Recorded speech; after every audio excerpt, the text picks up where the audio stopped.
Karima, you ate that. Karima connects. Carlos, why are you always giving us the Lisa Hodgson time on YouTube? Now that's funny because I do watch Miami Housewives. That was everything. Ashley speaks. Maybe Carlos is out by breath mint. Let me tell you something about Carlos King, baby. I keep a breath mint on deck. I do. I don't like having hot breath unless I'm using it for other things. But baby, let me look. Okay, so this is my bag. Let me show y'all what I carry in my bag. Okay. So this is my bag. All right. I'm gonna tell you real. I got my wallet. Okay. Let me tell you something. Yes, Lionel, I celebrate all month long. I have mints. I have a mint. Okay. I ain't playing with y'all. I have the mint you spray in your mouth like this. Okay? You see that? I don't play about the breath. I have dental floss in my bag.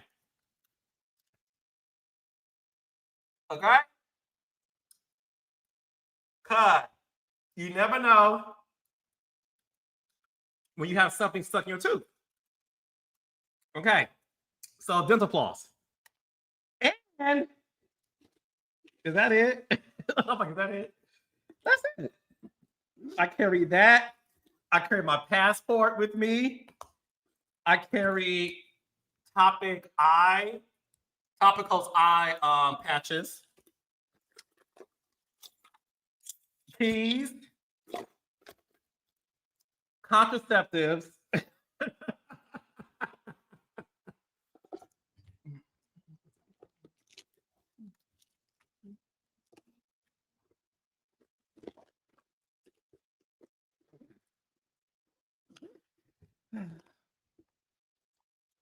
There you go. Always keep these things on deck. All right, raindrops. First of all, happy Monday. We have a. I tell y'all way too much about my life. Okay. Thank you, Ada. I appreciate it. If y'all haven't seen it yet, catch my interview with Mr. Matthew Knowles, Beyonce's father, Solange's father, the father of Destiny's Child, honey. It was an amazing opportunity to talk to a legend. Okay. It was. So I thank you all for that. All right, so check this out. We have a jam-packed show tonight. We got Marie Monroe from Bell Collective. Bell Collective is back every Friday, 8 o'clock, 7 Central on the Oprah Winfrey Network. Okay? You need a contraceptive as much as Adriana needed one with Julia. Now, that's funny. Catch my Miami recap on my audio podcast. It's out today. But first things first. All right. We got Marie Monroe coming in as our special guest. We are going to hear from Dustin and Claudia in regards to what's going on with Dr. Wendy and Eddie. And we are going to recap the latest episode 2 of season 10. Thank you, Sharon. And Bell Collective is your best show, my God. Thank you, baby. We're going to talk about Potomac as well. So, with all that being said, let's bring in Claudia and Dustin. Yeah. Claudia. Yeah. Oh, how we've been waiting on this. When I tell you we've been waiting on this, you're talking about bated breath, okay, that don't stink. We've been waiting with bated breath, good bated breath for this conversation. Breath is so fresh and so clean. Mm-hmm. On our outcast, okay, which is what they're trying to make Stacey. But she don't care. She said, my breath do stink. What you gonna do about it? So that's why I like Stacey. She does embrace the space. She's like, yeah. Embrace the stank. Yeah. Yes. Hello, my loves. How are y'all tonight? What's happening? I am doing good. You look so good, Claudia. Yeah. Thank you. I'm in Miami. I have this cute little. I have to show my outfit. You look like it. Show it. It's a one-piece jumpsuit. Mm-hmm. It's giving corset top. Oh. Yeah. I Really mean, good. I'm not bad for 50-something-year-old, 52-year-old Yeah. heifer. But the Very boob, good. I did not get a boob job. This is all from gaining weight from eating pistachios. Everybody's been hitting me up about the collagen drink, which does work. People I put onto it already saying, "Yo, I'm looking like it's a little tighter." So people have been hitting me up. It's by Health Direct. I posted it. I'll post it again. And if you want your titties to grow, and you don't want to spend money on a boob job, which I don't, and I just am scared of going on the knife, I just ate a lot of almonds and pistachios, and it's like the good fat. I go through so many, like I'm addicted, but it just made me like, look, I've been eating almonds and pistachios for a long time. they make your And thing grow. I ain't got no titties. So I No, don't know. that's not what I mean. But you thinking up fingers, I heard. So So yeah, y'all look good. How y'all Yeah. feel? Listen, one thing about my brother, I'm not gonna spill his tea. I said it before to the raindrops. Me and Dustin are platonic friends. Yes, we The are. only thing I've heard about Dustin is you can tell from his attitude. You can tell. And I Dustin, appreciate y'all, man. What a compliment. What a fucking compliment, right? Listen, heavy is the head. Okay. Heavy is the head. let me tell you I something, wish I Dustin. had some symbols. Mhm. are you a head doctor or are you MD or I'm head of the class, nigga. You already know how I'm coming. You know how I'm coming. So yeah. But anyway, it's good to see you all. It's very good to see y'all. Dustin, I it's didn't get to good see you to last see time I y'all was in too. New York. I'll be back there on Thursday. I'm doing Cameron Hall show on Friday. I know I can't wait. And let the people know because I'm gonna see you before that at your live show for Accidentally Informed with you and my girl Erica Cobb. I cannot wait to see y'all. Get your tickets if you don't have them and pull up on us. Yes. I can't wait. When do you get there tomorrow? I get there Wednesday. Okay, cool. All Yeah, right. yeah. No, wait, what's today? Today's Today's Monday. Tomorrow's Tuesday. I get there Wednesday. Yeah. Ooh. Carlos, everyone says I beg you to hang out. We have to plan something. First of all, you're my friend in real life. You don't beg to hang out. I know. I was gonna I really wish you were on the East Coast more. I might be. I do too for a couple reasons, but like what part of the East Coast would you like me to be in? New York City. What the hell? New York City. I could be in New You could have York. came over. Huh? I cooked today. You could have come over and eat. My house smells so good right now. If I could just get a job, or we'll see what happens. I actually could leave Texas now. I feel like I'm in a place where I'm open. I could leave now. Your house is nice. Okay. Keep that house. Actually, I am. Even though my house is dope as fuck, I would keep leave. That house. Yeah, I'll rent that bitch. Corporate though. That's wild. So Dustin, are you cooking for yourself or you cook for somebody else who's gonna ring the buzzer in 20 minutes? I cook for myself, but I think a couple of my friends are gonna stop by later because I made a bunch of food, so they gotta come eat this shit up. Ooh, what'd you make? I wanted some greens. I wanted some collard greens, so I made a pot of collard greens. I baked some chicken, made some cornbread, and made some like Yukon Gold mashed potatoes from scratch. Got it in real quick. Just a little one too. You know what I'm saying? That's the comfort food that makes people want to spend the night. They're like, I'm too sleepy. Can I stay in your couch? Look, it's getting cold outside. You know what I'm saying? So I need to Yeah. I do. I love a man that can cook too. It's very sexy. So before we get into everything going on in the world of reality television, Marie Monroe will be gracing us with her appearance really soon. But raindrops, Friday news, breaking news at like 9 o'clock in the morning Eastern Standard Time. News broke that Eddie Osefo and Whitney Osefo were arrested for fraud, assurance fraud, that is. And unfortunately, look, this doesn't look good, but I must remind everybody that you are innocent until proven guilty. So Claudia and Dustin, when I say to you, my phone was ringing, the raindrops were DMing me, Dustin, Claudia tagging us, and I want to be able to make sure that we hear from you two first in regards to your thoughts on it. But before we get into that, I want to at least recap Dustin and Claudia and the raindrops. everything that has happened since Friday so that I and the raindrops can hear from you all. So the Osefos allegedly reported a the Osefos reported a burglary at their Maryland home while they were on vacation in Jamaica. They told law enforcement that their bedroom and closets were ransacked and that designer jewelry and handbags were stolen. The alleged loss accumulated over $400,000 worth of luxury goods.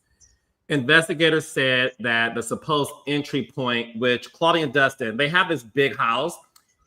They allege that the burglars entered on the second floor in the home, where police felt that entering upon the second floor seemed suspicious, and that supposedly the window that the robber entered, there's a toilet in front of it, and that the robber would have had to step on top of the toilet and in order to enter that, I guess, bathroom. But there were no footprints or debris allegedly during this break-in. They found no footprints or anything of that nature.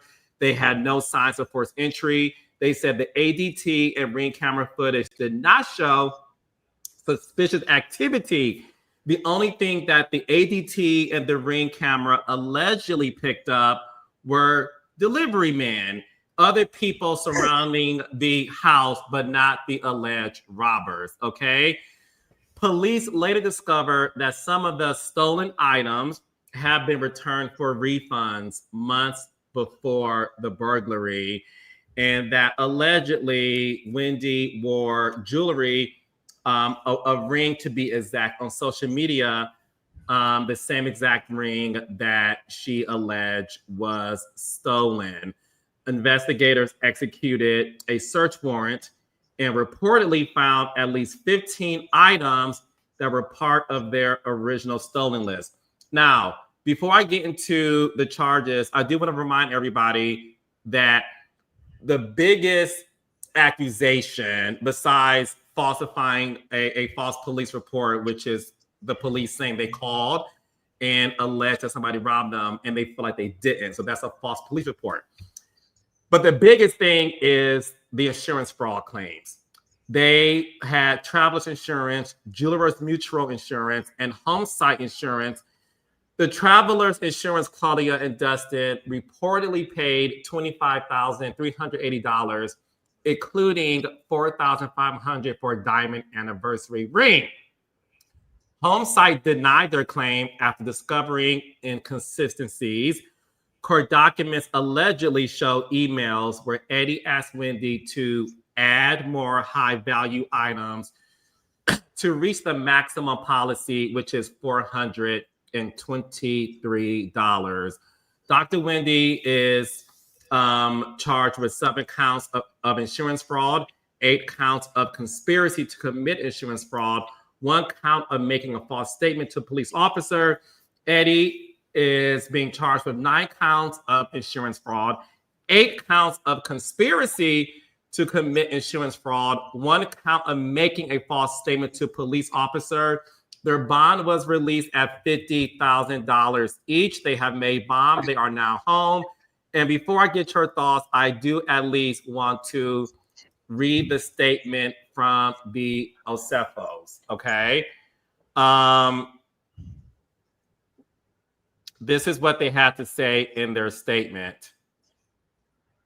Dr. Wendy Osefo and her husband, Edward Osefo, are back home safely with their family and in good spirits. They are grateful for the outpouring of concern and support from friends, fans, and colleagues. The Osefos, alongside their legal team, look forward to their day in court. At this time, they respectfully ask for privacy as they focus on their family and legal processes ahead.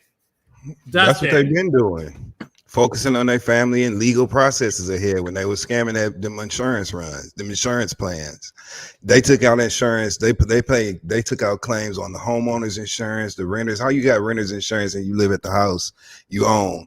They took out claims on the car insurance, the dental insurance. the Gap insurance, Aflac. They took out every single insurance they could possibly take out for the same damn robbery that never happened. And at the end of the day, before I start cracking jokes, because there's a lot of jokes to be cracked, right? At the end of the day, these are two highly educated Black people with beautiful Black children that have been on television. And I hate to see something detrimental like that happening, like what's going on right now, happening to that Black family. Sorry, that's just how I feel. That don't excuse what they did, and I'm not making no excuses for it, because if we're to believe what we've been presented as evidence, they wrong as hell, flat out, just wrong, and was flat out stealing and lying. But at the end of the day, it's a part of me, you know, the constitution of my Blackness. It just does not like to see this happening. So that's one thing. Number two, now we know their name is Osefo, because that's how much money they took, about $450,000. You know what I'm saying? I don't understand what they was trying to do. I know that Wendy was making good money at Bravo. Eddie Osefo is a very high earning attorney. I don't know if he was trying to up that value on that claim. I don't know if he'd been listening to Kevin Samuels, but that's not the kind of high value man he was talking about. You know what I'm saying? He wasn't talking about the value of a policy. I couldn't believe what I was looking at. Did you read the well, of course you did, because the way you just ran it down. The correspondent saying, you got some Chanel shoes. I'm trying to get it above the policy max, which is $423,000. Now, I am no criminal, you know what I'm saying? I don't do none of this shit, but I would think that someone with a sophisticated understanding of the law, you know what I'm saying, as a Juris Doctor, would be a little bit more savvy, I guess, a little bit more swift on how this went down. All this just blatant out in the open communication. Wendy wearing the shit she said was stolen on red carpets. It all feeds right back into narcissism, egos, and shit. Now, Wendy have been looking good this season. She's been looking great. You know what I'm saying? Every shot you see her in, she's styled from head to toe. Listen, they've been saying, I don't know.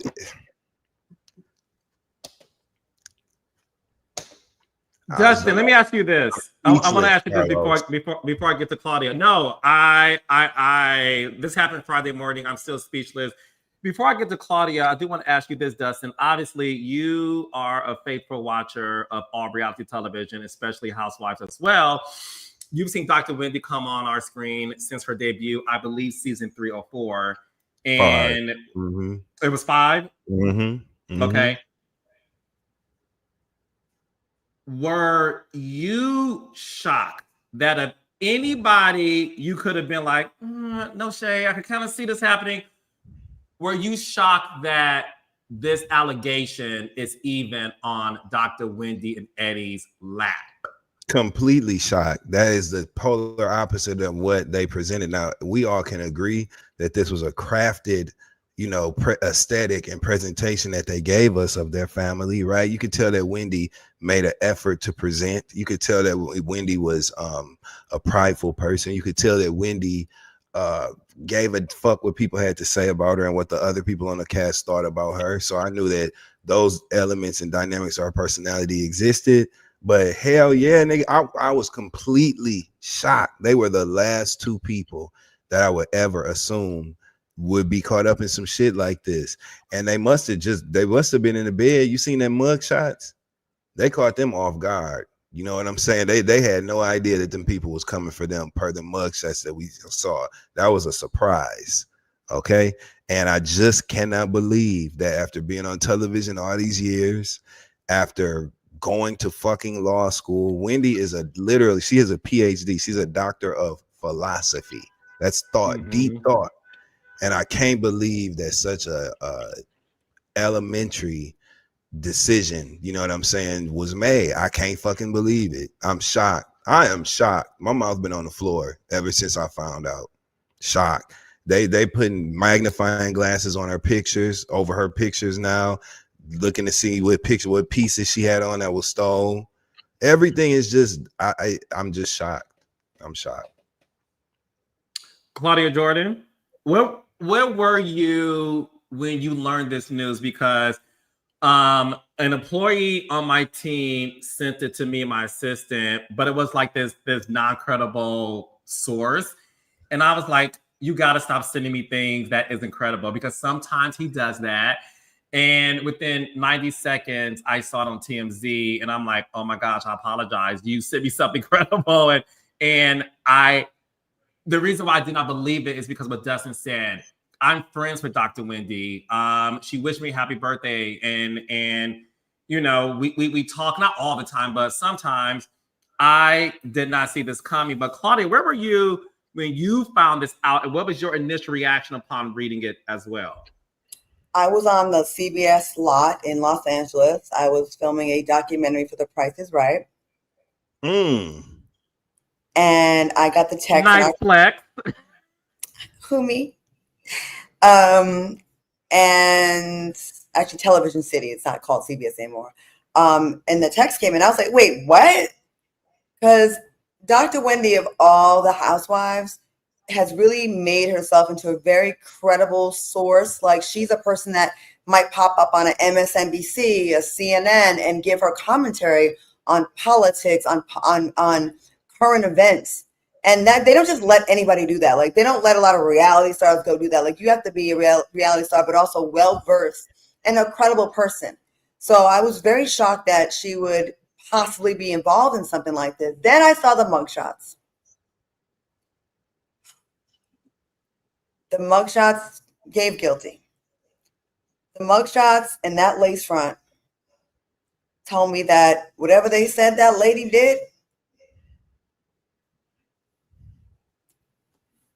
or it gave season one, I don't know. And then the smirk that she had on her face and the weird look that her husband had on his face did not give me, like, you know, if you're like, you're accused of doing something you didn't do, I would feel the mugshot would reflect like distraught. They were like a Cheshire cat, like, and did. And I was like, yo, sis, like, you're such a credible, like, to throw away your credibility for well, I did hear that a lot of the claims, all the claims didn't get approved, right? I heard a couple conflicting reports. I heard. Yes, I'll tell you, because I went to law school on Friday, child. I studied it.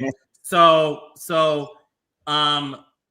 they attempted to receive more than $400,000, the maximum policy number that one is awarded. They did not get that much. They did get a couple of like 20,000. Well, one insurance company gave them $25,380, and the part that made law enforcement, in addition to first and foremost the insurance company suspicious, is the fact that allegedly when the home insurance gave the Osefos money for the ring and cashed out on it, they allegedly attempted to get money from, I believe, Jewelers Mutual Insurance for the exact same ring, which is considered double dipping. So I buy a lot of jewelry. I have a decent, I don't have $450,000, but I have a decent jewelry collection. And I've heard people like of the streets say, if you ever file a claim, say you lost, all of it got stolen because your premiums go up. And I'm like, yeah, but then if you get caught like this, they have ways of tracking this stuff down, ladies and gentlemen. And if you think an insurance company who's been around since slavery, okay, a lot of these insurance companies were around since slavery. They used to insure slaves. Slave owners would collect policies. And I only use that reference to just for timeline. Like, insurance companies have been around since the 1800s and probably earlier than that. If you think you're just going to outsmart them, I'll just say I lost everything, and then I'll be on Instagram with the same jewelry. If you don't think they're not investigating, if they're investigating people that, you know, file disability for a little $800 check, $1,000 check a month, do you not think they're not going to put 10 times the investigation on you, the eyeballs on you? If they have to maybe possibly come out the pocket $450,000. These people are experts at holding on to their money. They don't want to pay the claims. So I don't know why people think they're going to outsmart these companies. Like, please. And then, this is something that I don't know why our community does it so much, even when you're as sophisticated, allegedly, as, you know, Dr. Wendy and her husband. we care too fucking much about what people think. We gotta flex for the gram. Right there. You have your ring got stolen. You should never be seeing that ring again. If you're gonna scam, go ahead and sell that on the black market. Whatever. There's numbers on the inside of some of these pieces of jewelry. Do y'all know that? Like, they track this stuff down. High value pieces they can be tracked down. And I just don't understand why they thought, like, isn't he a lawyer, the husband? Mm-hmm. So I learned this too. I learned this from Judge Tyranny, who broke down the legalities of this case to me. This isn't factual as of yet because Mr. Eddie Osefo have not said out his own mouth, and I like to give people the benefit of the doubt with that. But allegedly, Claudia and Dustin, Eddie, just because he has a law degree, he's not a. They're saying that allegedly he's not a practicing attorney. Okay. But in his studies, he had to look at some law books. You know what I'm saying? Like, take he the bar. knew better than this shit. He knew better than this shit, and he should have known how to get away with it if he was going to do it. That's the point I'm making. He shouldn't have did it in the first damn place, but you would expect somebody with a sophisticated knowledge and understanding of the law to the point where you are awarded a degree, a certificate of completion of a course of study.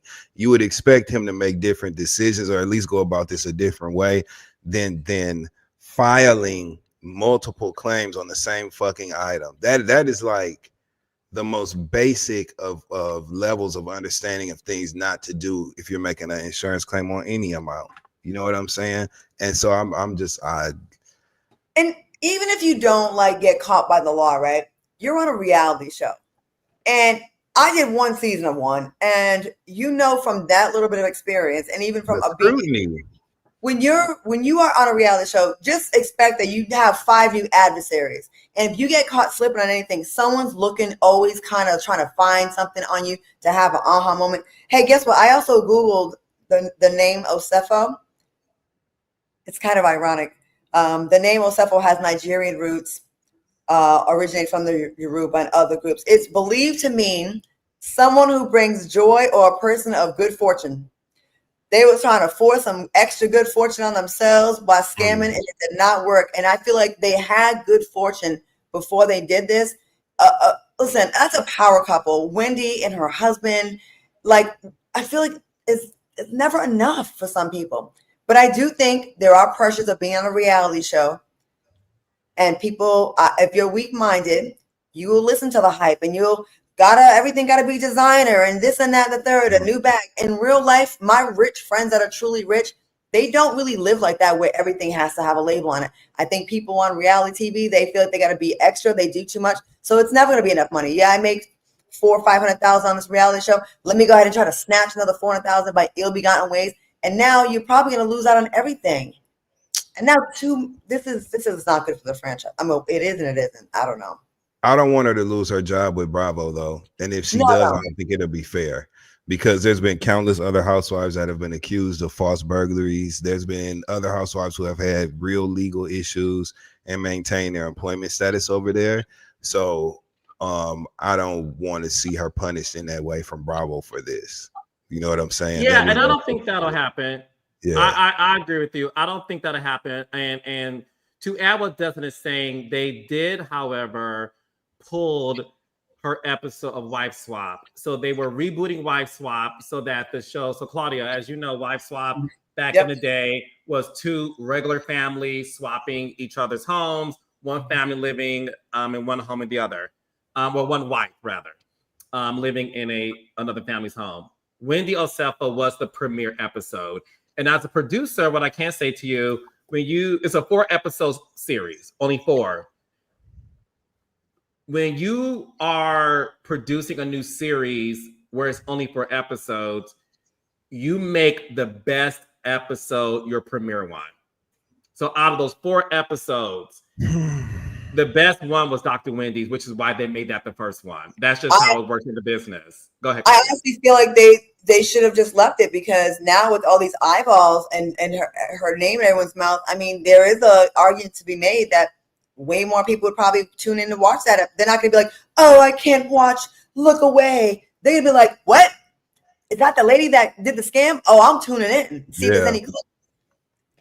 I don't know, but I guess I hate. Well, I think because we did talk about that. I think what happened is, and again, I haven't spoken to anybody. I don't have a direct quote, but what I believe is happening is, look, the difference between Real Housewives, like Dustin's intimating, is, listen, let's just call names out. You had Teresa Giudice, who unfortunately went to jail for a year and was able to come back to the show and live her life and be on the show 10 years later. Jen Shaw was accused of fraud. She's in jail. We do not know her fate when she gets out. She gets out in around 300 days. Okay. Jen Shaw from the Real Housewives of Salt Lake City. You have Luann de Lesseps, who was charged with a DUI and had to go to jail. She's back on Bravo. So what Dustin is saying is what everyone is saying. Look, if it was good for them, if this turns out to be true or not, Dr. Wendy should not be at risk of losing her job. I don't think she will because of what I just said about her predecessors. But what I would like to say this. I want to get into two things, and I do want to hear from you, Claudia, about this. You touched on this a little bit. What was confusing about me is this. The court document stated particularly that the Osefos are in substantial debt. Oh, no. But what was confusing to me is, how do you know that? And there wasn't any other information outside of that saying, look, their student loans can be X amount of 100,000. It was nothing to dictate why they would come to that conclusion. I want to state that. I do want to state that professors make roughly between $80,000 and $100,000 a year. Dr. Wendy has been on the show for 5 seasons. She makes a healthy amount. Husbands do not get paid to be on Housewives. So a lot of people are confused. Like, that's money. That's a lot of money for a 2-parent household with 3 children. But I do want to touch on this, Claudia. One of the questions that arose was the pressures that some reality stars have from keeping up with the Joneses and living a fabulous life. And I want to talk to you about this particularly, Claudia. You have been on TV for going on 3 decades and counting. Damn. You've also been, you're a gorgeous 52. You've been on TV for 30 years. You were a housewife. And one thing about you, you're going to keep it real. Is it pressure to keep up with the Joneses when you are a Real Housewife? Because you did 1 season. Did you feel that a little bit like, well, should I get some of this? Should I buy more bags? Should I get more clothes? Should I live in a nicer house? Did you ever feel that pressure? If you let it. I mean, if you let it. Yeah, listen, I make no secret about my shopping locations. I will be at the Slauson Swap Meet in Los Angeles. I will be on Fashion Nova. I will wear a shirt from Shein. I have no problem with that because I like experiences.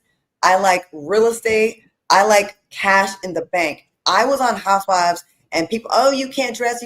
I'm like, I'm doing a scene in my apartment in a high rise, but I'm home. Am I supposed to be in designer every day? And I did feel pressure. And that's the first time, true tea, the first time I ever bought some designer shoes, some $1,000, $900 shoes, was when I was on Housewives, which I still have, okay? And I felt like, this is so stupid. Why do I gotta buy an $800 pair of shoes to impress fans watching this that maybe they don't have them? So y'all don't judge me. I'd rather just I like stuff that's comfortable and it's cute. And sometimes my cute shoes will be a Jessica Simpson heel. And sometimes it would be a J-Lo heel because they are cute. But I felt like, and stylists were in my ear, no, girl, no, you got to wear this, you got to wear that. I was so not into designer stuff. It just never really meant shit to me. Like, I felt like a lot of the stuff is ugly, but we're just getting it because it has a bunch of F's on it, so we know it's Fendi, or has a bunch of G's on it, so we know it's Gucci. A lot of the stuff is not even nice, but it's to show you all that I'm worthy or that I can do this.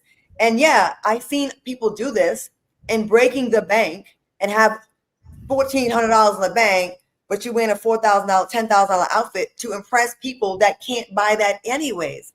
So I always found that very irritating. And yes, it was an immense amount of pressure to have the thing. But like I said, if you let it, I'm okay if people come for me wearing cheap clothes, and I'd be like, guess what? You are absolutely right. But when my show got canceled last year on on Foxhole, and I went a year without a steady check, guess who was okay? Yep. Me. That's who. Because guess who had money saved in the bank that could have been used on designer clothes? I'm not doing that. I can't justify $1,000 shoes every day, the new purse, the new this. My red bottoms are old. I have some new ones too, but I've reread the bottoms, and if I'm spending $800 on a pair of shoes, you're gonna see these shoes for a while. Yeah. Well, it might have been worth it if you still got some shoes from the Housewives. That might have been money well spent on some badass shoes if you still got them shoes. Hold on, I'm gonna show y'all something. That was worth your money, girl. I gotta show you something. She has, but she's gonna bring it to us. Shit, that was my shit. You might want to get another pair of them. Shit. Okay, Carlos. But she's right though. You got to spend, in a way that makes sense, man. We all like nice shit. You know what I'm saying? Okay. I bought these shoes. Oh my God, I got a cramp in my leg. Hold on. Ow. Sorry. Oh, I know. Oh no. No. I need to put my foot on someone's shoulders. Again. Okay. So, just kidding. Yes. Yep. I bought these in 2014. Yep. Reread the bottom. Look. Went right to the cobbler. I sure did. Mm-hmm. I am not doing that. I'm not spending money to impress people on the internet that don't even care about me or like me. Y'all do that. And you know how many housewives really have no money in the bank? And they have to go do shit? Not me. I don't have to screw no guy that I don't like. I don't have to steal. I don't have to go rent stuff all the time. If you just take the pressure off yourself, ladies, you don't have to. Every once in a while, pop out a nice piece, but it's just unrealistic to think that you should be living like that every single day. So listen. So we'll be able to see what happens. And what I will say is, is this. I'm like Dustin. I'm still in a state of shock. And you're innocent until proven guilty. Yeah. And that's just the law. And that's what I would stand by when it comes to those CFOs. So as of now, they are innocent until proven guilty. The accusations are a lot, even from the ring. I read people say, look, if the ring got stolen, why wouldn't she get a replica of the same ring if it has sentimental value to her? And that is an argument that could be made. The email of him allegedly stating to Wendy to up the prices.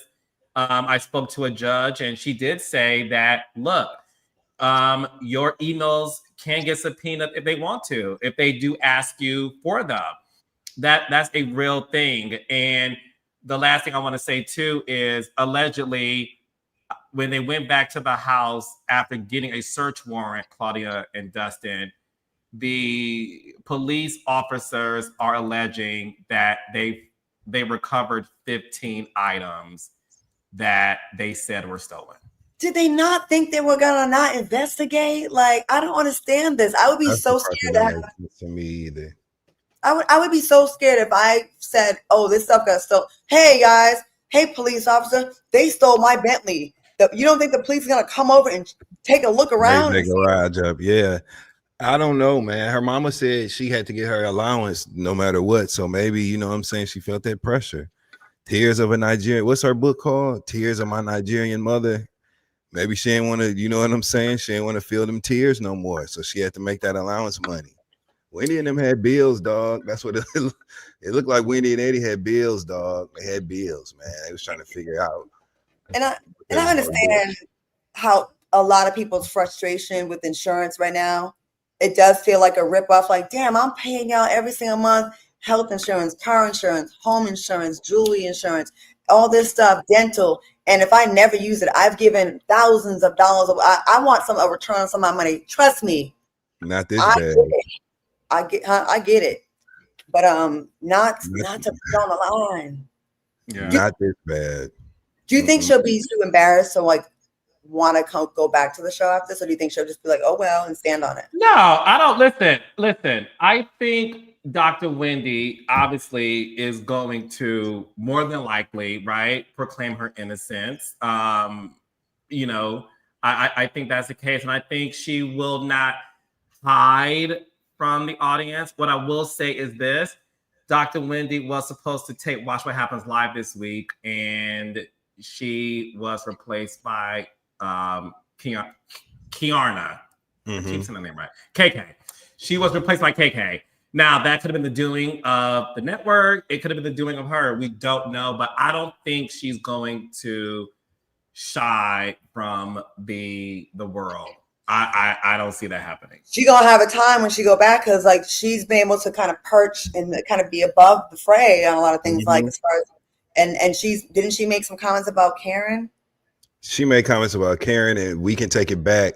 Housewives historian here. We can take it back to season 5. You know, her debut season when they had that come to Jesus moment with Monique at Karen's house after the altercation between Monique and Candace. And when this is when Wendy wasn't a person that was my favorite on the cast because I felt like she was being extremely judgmental toward Monique. And I didn't like some of the way that she was laying on this isolated incident. She was piling that into Black representation on television and all this other stuff. And so as she sat there with that black leather jacket draped over her shoulders, and remember her arms weren't in the sleeves. Her arms were on the inside of the jacket. It was draped over her shoulders. And she was like, you are not remorseful. Because that is not remorse. That's how she was doing Monique. And so it looks like those tables have kind of turned a little bit. Damn, that's all I got to say. I hope she don't piss me off and skip the reunion. though. That's all I want. Don't skip the reunion. Come stand in it. Just they're already talking shit. Ashley Darby been talking shit every chance she get to be interviewed about it, saying they making melodies, not felonies and shit. And she was talking shit from her live show. She had a performance recently. They all under NECA, the ex-housewife that used to be on there. She was a 1-season housewife on Potomac, and her and Wendy didn't have the best relationship. They underneath NECA pictures talking shit already. So many people. Sweet Tea from Married to Medicine was talking shit under there. Karen's friend Cookie, who been talking shit since we met her, which we love her for. But she was under there talking shit. It was a bunch of people. So of course they gonna fuck with Wendy. Of course. This is literally like, why wouldn't they? To be honest with you. You got Ashley, cold busted, you know? I hate to see it. Ashley been popping off, and at first it was like, oh, okay, Ashley, you getting your life, your spine. But it can be a point where it's a little bit of overkill because again, Wendy was talking about others, and then Karma came to her door, and then Ashley talking about this. You just gotta like get in and get. I wouldn't lean into it too much unless you are completely 100% free of scandal because they love like that. Karma does love being like, oh, okay, you had this, okay. So yeah, and Dustin's right. So Ashley did say that they're doing melodies, not felonies.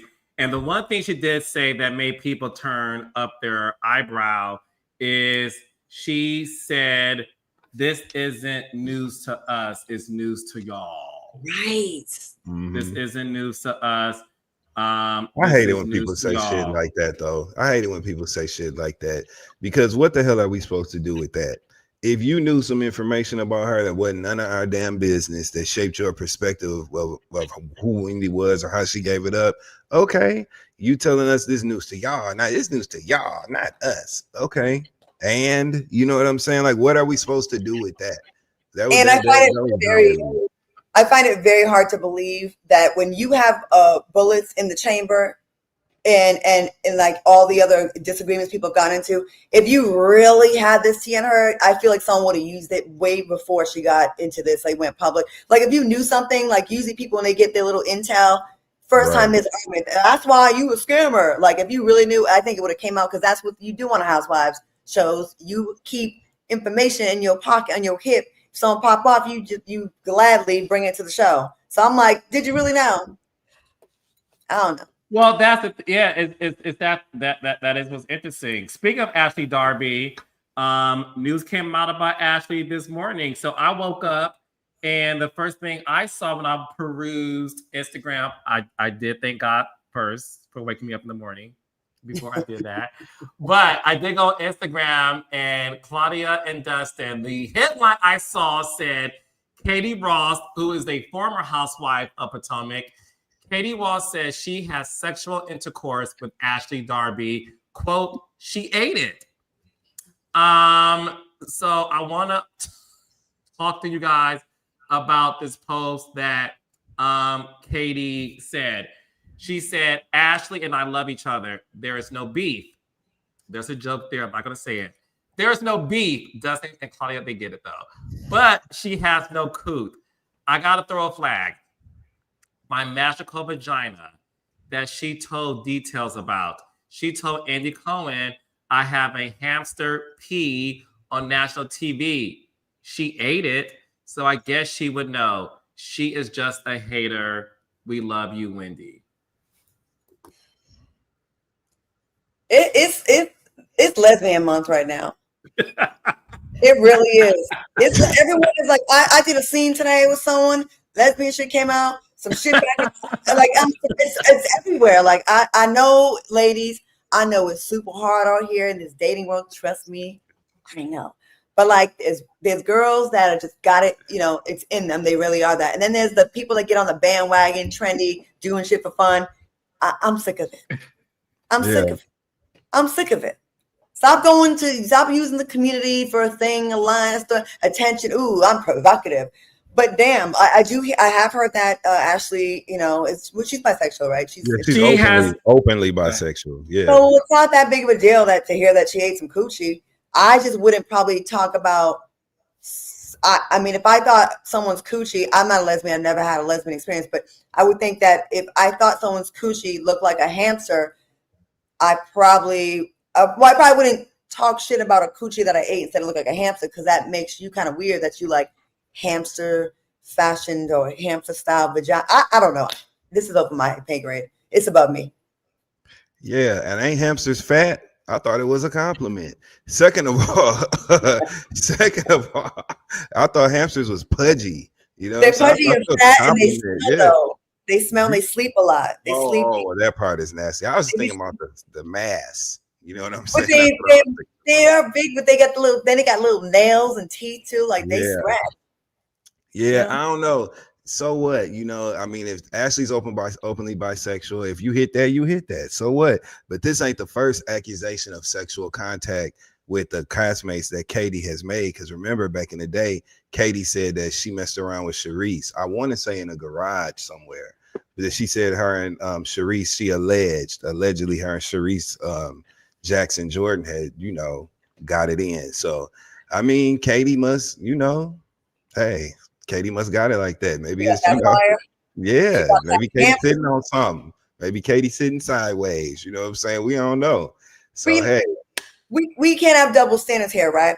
The way we would come for a man that's running around speaking on his I fucked, I smashed.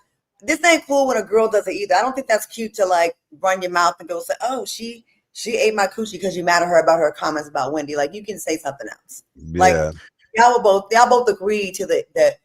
Okay, Ashley's an eater. Okay. I wonder if she ate it on that farm. I wonder if she ate her out on her farm. Katie got a farm, right? I wonder if it was farm to table. McDonald's had a farm, E-I-E-I-O. Okay, E-I-E-I-O. How about that? Okay. They was getting it in. Shit. They beautiful women. You know what I'm saying? And if you're a woman, you're attracted to other beautiful women, your titties get hard, I guess. You know what I'm saying? Like that's what happened. It's lesbian month. It's lesbian month. October is officially lesbian month. I don't know why people don't think it's no DL women though. People always want to associate the DL, and people typically associate the DL moniker, you know what I'm saying, with male on male sex, but it's a lot of DL women too. I just saw a story of this guy who caught his wife and his sister-in-law, his wife and his sister-in-law were having an affair, and he caught them on the baby cam, the baby monitor or whatever. They had been having an affair for a long time. Yeah, it's a lot of Wait, he put on the baby monitor. Were they in the baby's room? They must have been in the baby's room. Yeah. Oh, not licking coochie by the crib. That's what they was doing. Okay, I just hope they don't get bottle rot. Okay, but they was definitely in there getting it on. It's a lot of people. Listen, people are horny and they like what they like, but this is what happens when you don't necessarily kind of stand in it. You leave yourself vulnerable for shit like this. So yeah, all the housewives. No, go ahead, Claudia. A lot of licky in the housewives on all the friends across the board. Anyway, so did some lesbian shit come out in Miami too? I don't watch Miami, but I heard like somebody on the cast was fucking or something, and they came out on the reunion stage. Yes, Adriana and Julia had a tryst. Julia said they slept together. Adriana said we did not have sex. I don't have a penis. And they said, what did y'all do together? She said we just kissed and she pat my puss. And they said, did she go down on you? Adriana said no. Julia did not want to say anything further. Right. Have and some fucking class.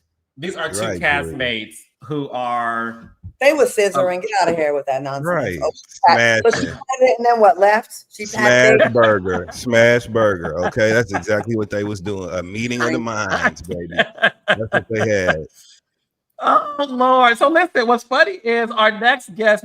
So I want to bring in Bell Collective's Marie Monroe, and then Ray Josh will get into recapping Potomac Housewives. But my next guest, Dr. Marie Monroe, was accused of having a lesbian relationship with her business partner, Effie. So I can't wait to hear her thoughts on this, plus Dr. Wendy, before we get to Bell Collective every Friday, 8 o'clock, 7 Central. Oh, ladies, gentlemen, gays and days, welcome Dr. Marie Monroe. Hi. Dr. Monroe. Dr. Marie. So, Marie, before we get to Bell Collective, I know you heard the show backstage. What do you have to say about what's going on with Dr. Wendy and her husband, Eddie? It is. I really hate that for them, especially being a Black business owner myself, and I hate it for them. I really, really hate it for them. It's already hard enough being Black and an entrepreneur at the same time. So, we're already being watched. We're already, labeled as is. So, we just really have to be careful and, just strive to do the right thing at all times because we're under a microscope. Yeah. So I get it. I understand. Y'all know I was labeled as a fraud season 1. So I've been through that. So I just think if you're not doing things right in your businesses and in your personal life, reality TV is not the way to go because you will be under a fine microscope and people you'll get found out. You'll get found out. Period. If you're not right. And I guess we should continue to stress you are innocent until proven guilty, but not in the court of public opinion. The court of public opinion, as soon as that headline hits, you guilty. Yeah. And people will, they will think you guilty before you even found guilty. So, especially reality stars, when people already have an opinion about someone or their character on the show, they'll wait for bad news to come out so they can say, I told you that motherfucker was like that. Exactly. What I mean? They can't wait for that. So, yeah. People can't wait for people, and people can't wait. And we do this a lot in the Black community. We build somebody up, and then we make them like on these high level. We put them up, we prop them up, and love to see them come tumbling down, and then root for them on their comeback. It's the most backwards thing ever. It really is, and it's really sad, especially when it comes to Black people. We sit and wait on the next person's downfall, and it shouldn't be like that. But unfortunately, that's the world we live in. And it's sad. Yeah. I hate to like see it. Yes, and it's like you said, they are innocent until proven guilty. Yes. Dr. Marie Monroe, season 6 of Bell Collective, and honey, you are on fire this season. I mean, I want to have Claudia and Dustin ask the questions for you about what's been going on with you this season, but Raindrops, we are 2 episodes in. Episode 3 airs this Friday, 8 o'clock 7 Central on OWN. In the first 2 episodes, Dr. Marie got back with her ex-husband, Cedric. She's figuring things out with him. At the same time, she has this white friend named Martin that she's been seeing. They both met each other at her birthday party. And then in episode 2, she broke up with Martin in order to give her relationship with her ex-husband a second chance. So that's what's been going on with Dr. Marie Monroe. In addition to our new belle, Carrie Paul, is having a fashion off with Marie too. So you have a lot going on this season, Marie. I do. Carrie with her corny self. But I like Carrie. I like Carrie though. She's corny as hell now, but you know. Why you say she corny, Dr. Monroe? Them stale jokes she be cracking. She came, out the gate gunning for me. Like, I'm like, girl, where does energy come from? You don't know me and I don't know you. Like, hello, who are you? What you tell all this grandmama shit you got on? What you tell her, Marie? All this grandmama shit you got on in here. It's giving Sunday morning worship.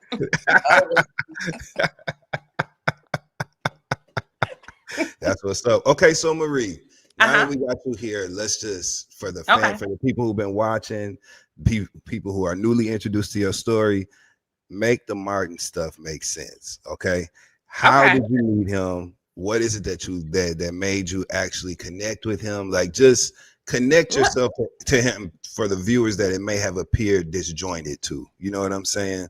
Yeah. Let me just say this: the opposite do attract. Yes. I have a type. I like what I like. Like, I don't need a man that's, like me. I need a man that's going to mellow me out. You see what I'm saying? Like, I don't need another me. So I like a soft-spoken man, a gentle man. That's just what I like. I'm sorry. You and Carlos gonna be fighting over the same men then. Yeah, that's just I don't like an aggressive man. I just don't. I like what I like. And like I said, opposites do attract. So, if you like line up some guys, his way, you like this manner, his way, the way that he handled you and dealt with you, you were attracted to that. Yeah, I just like what I like. So if you line up a group of men and pick them out, like you wouldn't pick Cedric and you wouldn't pick Martin, but those are the type of men that I like and I've always dated. So really, I have a type. I mean, we don't know each other. I'm just girl to girl. I was looking at you like you're and I get the opposites attracting because I do think that could be sexy. Like I think it's boring, 2 people that act the same, but it didn't seem like there was that chemistry with you and Martin at all. It seemed like he was almost afraid of you, and you were almost like when you hugged him, like you almost thought he was frail. Like he was like, I could crack your back right now if I hug you too tight. Well, let me say, I was uncomfortable. Are you speaking in reference to my birthday party? This every time y'all was around. Yeah, like it was uncomfortable for me to have both of them in the same setting.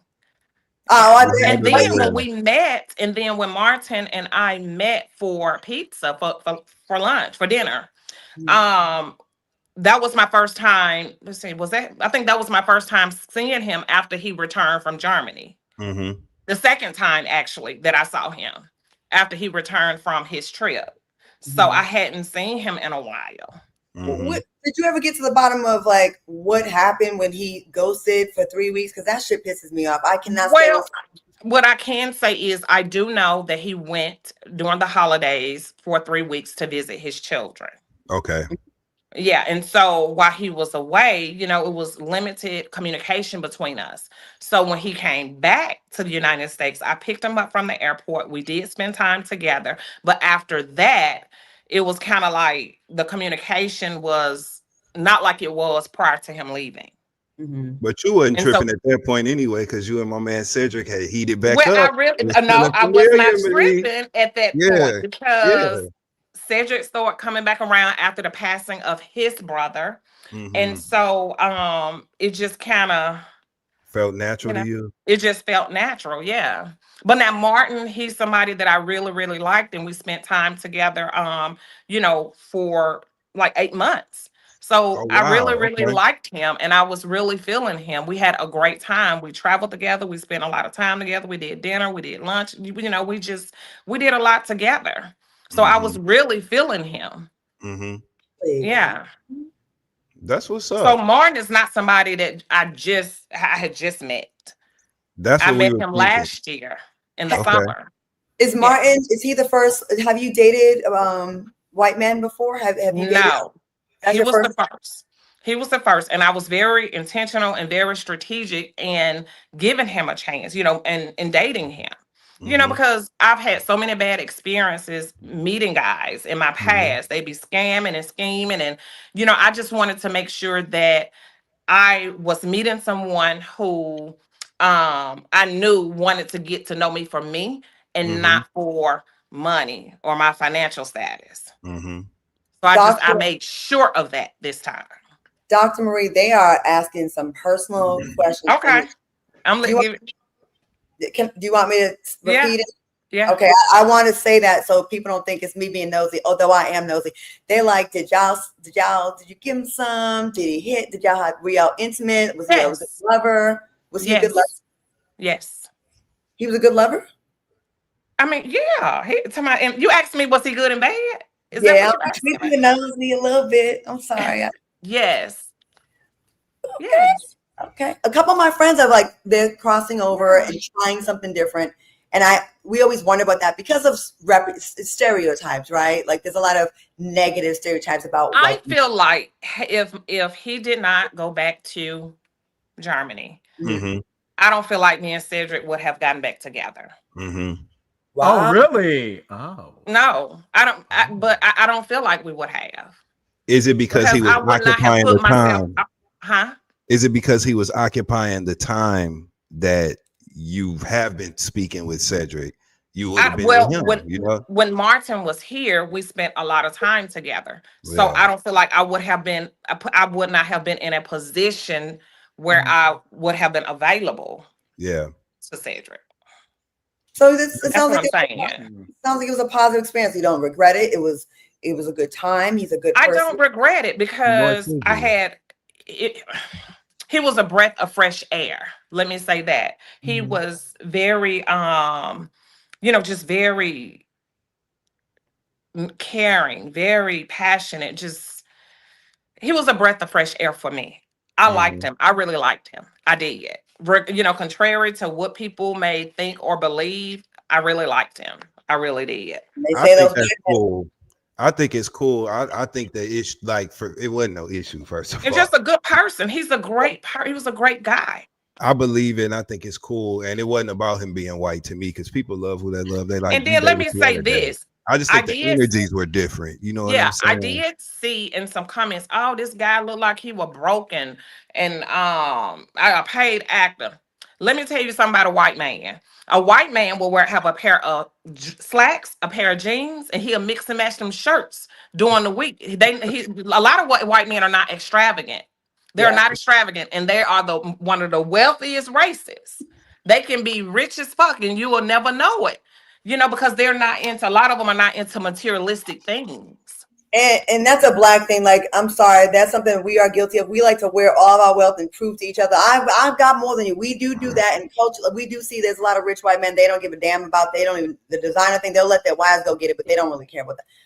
He didn't get broke to me. I just was like, Me either. Mm-mm. Me either. Me either.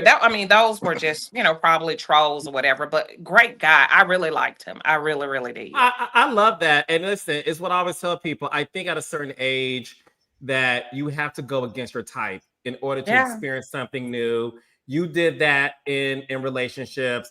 It also appears you doing that in terms of Latrice. The fans went crazy, Dr. Monroe, when we opened up the Loved season it. premiere and saw Dr. Marie and Latrice Rogers filming a scene together. I tell people all the time, you and Latrice set this season, not this season, excuse me. You two set the show off.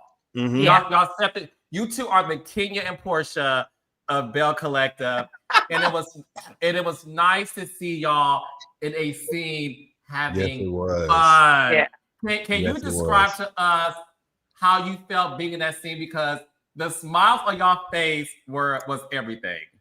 I think that us, coming to a common ground was very much so needed, because from season one, as you all know, from season one all the way forward, it's always been this toxic, relationship between us.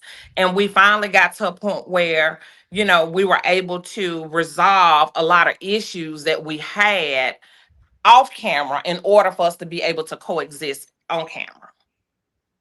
See, it was that damn And that's burger. That's right. basically what happened. Wasn't it over that burger when y'all was in New Orleans? You should have made Martin a Yep, burger. yep, yep, Hell, yep. yeah. Yes, yes. That's Yep. right. That's Doesn't what that made feel me so love it. good to like make up with something, like to end something? Like, cause like, that feeling when you got to go do a scene and there's a couple people you don't rock with, you get that feeling is, oh, I got to go deal with this bitch today. And then too, let me say this, Claudia, I've learned if the audience don't see what's happening on, if they don't see it on screen, it didn't happen. Yeah. Right. So we got to have issues behind the scene. And when we come to the on camera, and it's like we constantly going back and forth, like, what are y'all doing? This is crazy. Like, why? That you all don't understand it. So I just feel like if it doesn't happen on camera, is no need of talking about it, because it doesn't matter. Mhm. Because the And audience they can't relate to it, they can't connect with it, and they don't honestly, Well, good for you for seeing that big picture, because a lot of reality stars don't see that, and you end up being villainized. Like, what's her issue? She's messy. She's trying to have a moment, and really, there's some real stuff that happened. Yeah. Right? Yeah. It was a lot of real things that happened, between us off camera, a lot of legal issues that we finally resolved. That's good. So we finally resolved that. And so now we can film. Dr. No, Marie, sorry. No, go. I know we've been hogging the mic, Carlos, and this is your whole show, and I'm so sorry. We happy she's here. We love Dr. Marie, so we got things to discuss. You know what I'm saying? I loved this moment with like you at your birthday party, right? You literally danced with your ex-husband and your boyfriend, and you went back and forth, and I was like, because men do it, and you did it, and you were like carefree, and you said you were uncomfortable. It didn't look like it looked like you was just like for a while I was very uncomfortable until I got to the point where I said, you know what, let me just make the best of the situation and keep it moving. Difference between me, I'm living in my truth. Both parties, they both are aware, and everybody is in the know. Versus sometimes with women, we be blindsided and don't know anything. So I've been straight up front with them both about the situation. Who you think would win in a fight if they fought? I'm just playing. I'm just playing. I'm just playing. I'm just playing. Dr. I want to know the answer. I'm just messing with you.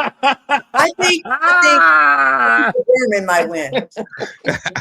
Germans are warriors. They warriors. Yeah. And them quiet Yeah.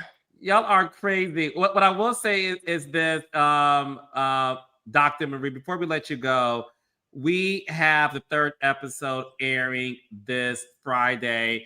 First of all, I do want to say this on the record to the Raindrops. I said it to you personally, and I'll say it publicly.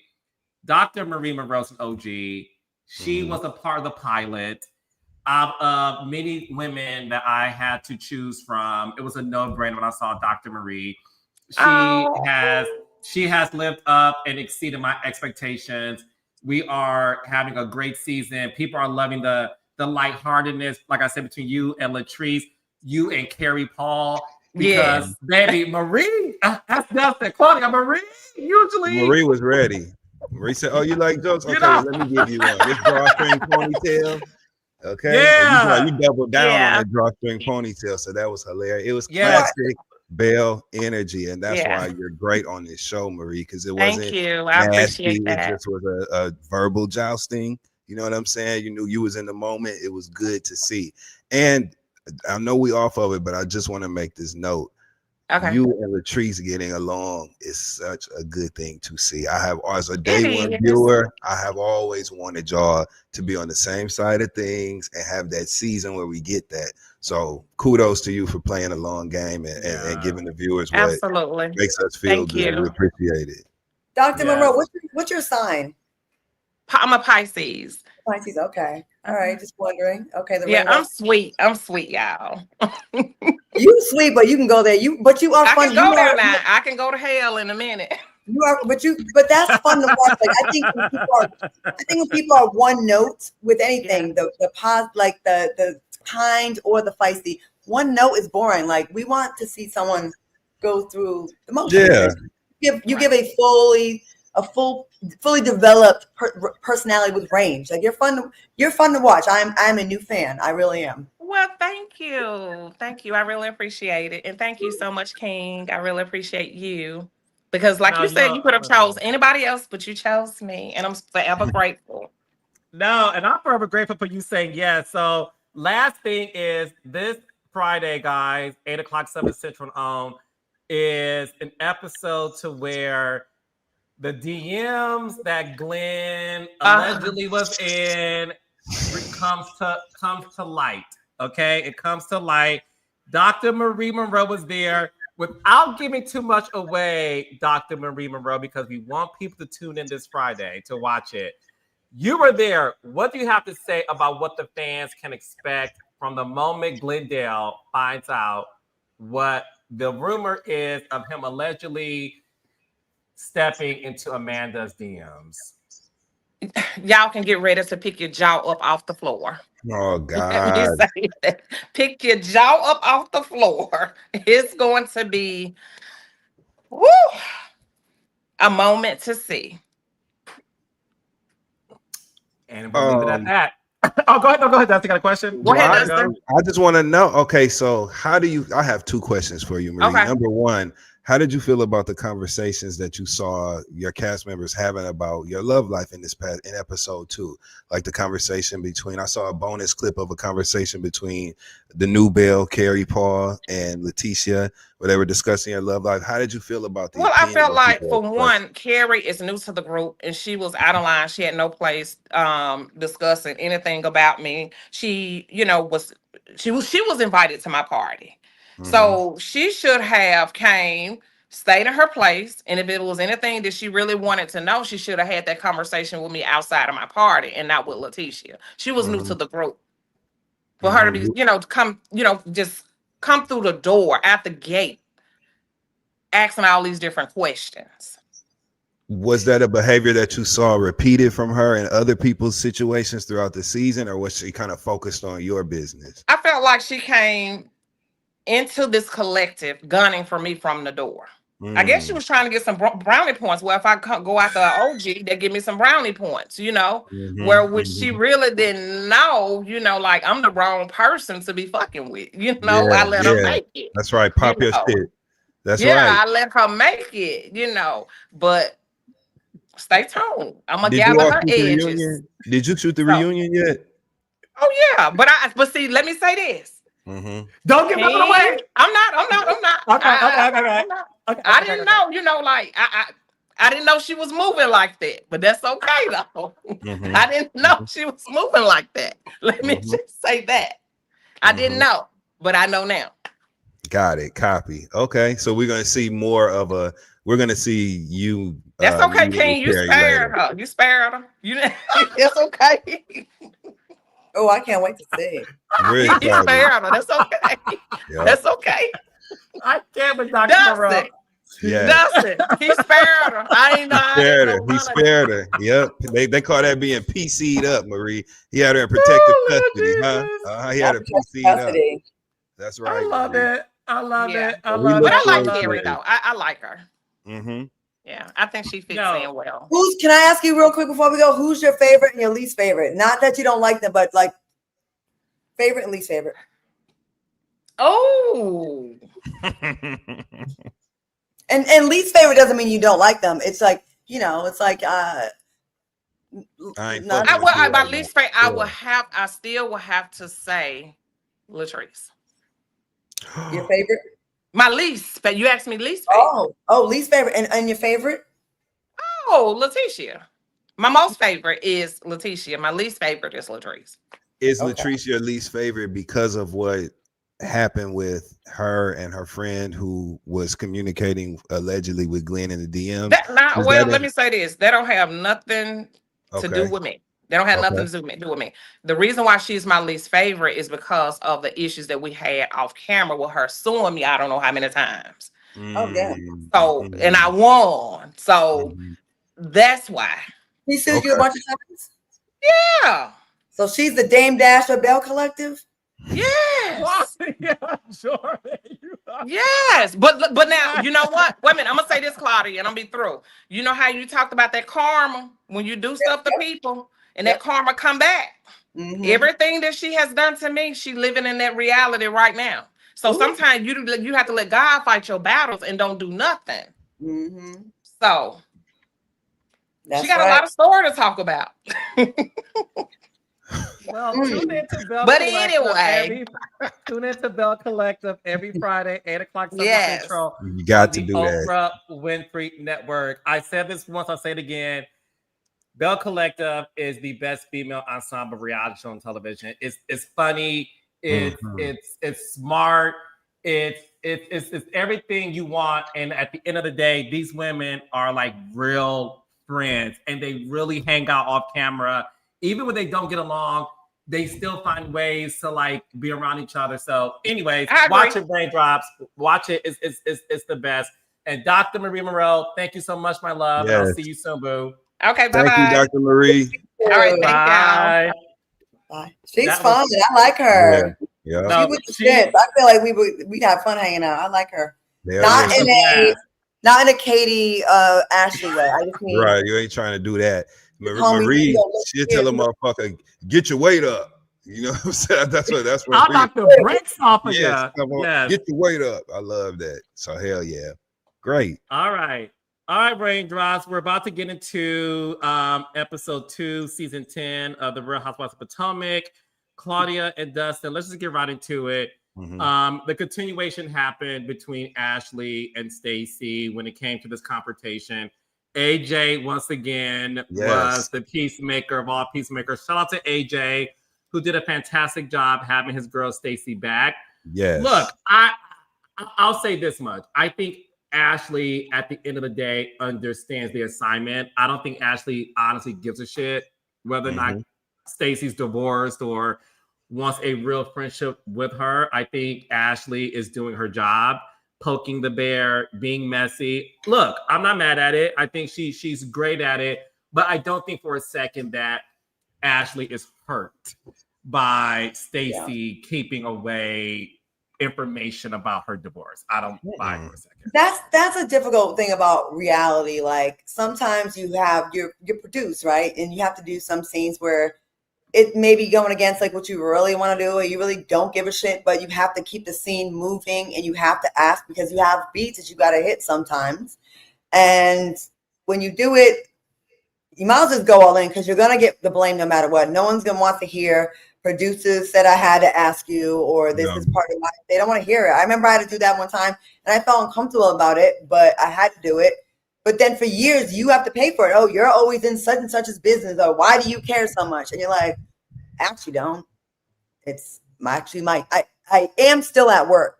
It is a show, mostly real, but there is still some elements that you have to continue bringing the storyline. And like Carla said, I don't think Ashley's like devastated. Oh, you lied to us about your divorce.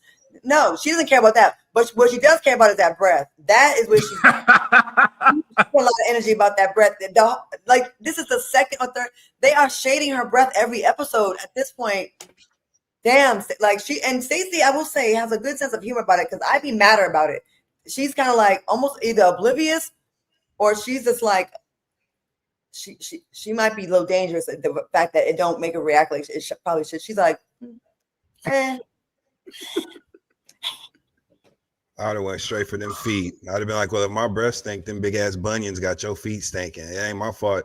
Your foot shaped like the state of Wisconsin. You know what I'm saying? You know what I'm saying? Personally, I would have just went straight there with it. But what I will say is this, right?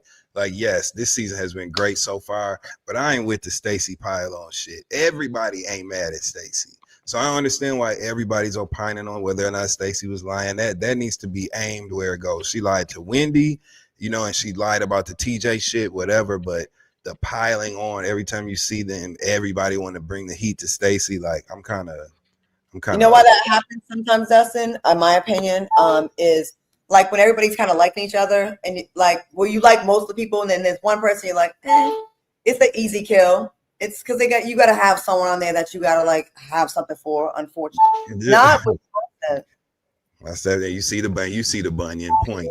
But my thing Claudia, is, this like, is Wisconsin. That's what her foot shaped like. It could be something else though. And I'm gonna tell you something else which I didn't appreciate. Ashley sneaking in that scene, going to the White House Correspondents' Dinner at the White House during this current era on this very black show. I thought that was a little bit obtuse. It felt a little obtuse and out of place. And she slid in real quick. Oh yeah, you know, for me, it's not political, it's not partisan, it's just a dinner. Okay, girl. All right, Ashley. You always playing that dance, and you know, you black when you want to be. You know, Ashley always is, she rides the line with that sometimes in a way that I don't like. And to me, that scene felt obtuse with the rest of the programming in this episode. To me. Well, she went last year, right? So she went still when Biden was in office. No, that was not filmed. That was filmed while this was going on. So she went to she went now recently. That, according to the timeline I can put together, yeah. This was filmed. This wasn't filmed a year ago. You know what I'm saying? Is she a Trumper? I don't believe so. I've never heard her say anything about that, but she so slick me right on into that White House. I've never heard her really get political until that scene on the show, which is what made it feel so out of place. Like, what you mean? Like, why is this? I don't know. Oh, this season was filmed in 2025. I'm seeing. I think. Yeah, no, this season was filmed this year, but especially the whole Karen thing happening. I do want to get into. No pun intended. The whole Karen thing happening.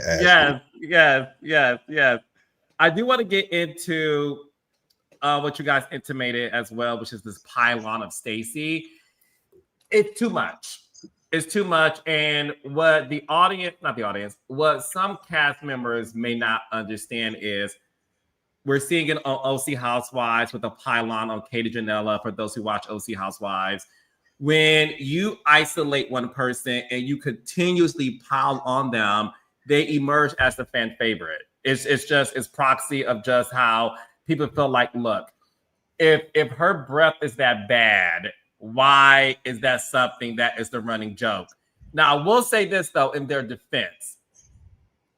The audience does have selective outrage, and I was waiting to talk to you two about this as well. Mia Thornton, who I call Mia B. Lion, got her ass handed to her for the multitude of lies that she said, right? Stacey lies seem to be something the audience enjoys. They're like, I don't care if she's a lie, she's fun TV. Why, Dustin, do you think there's a difference with the audience accepting Stacey being a liar, but not Mia?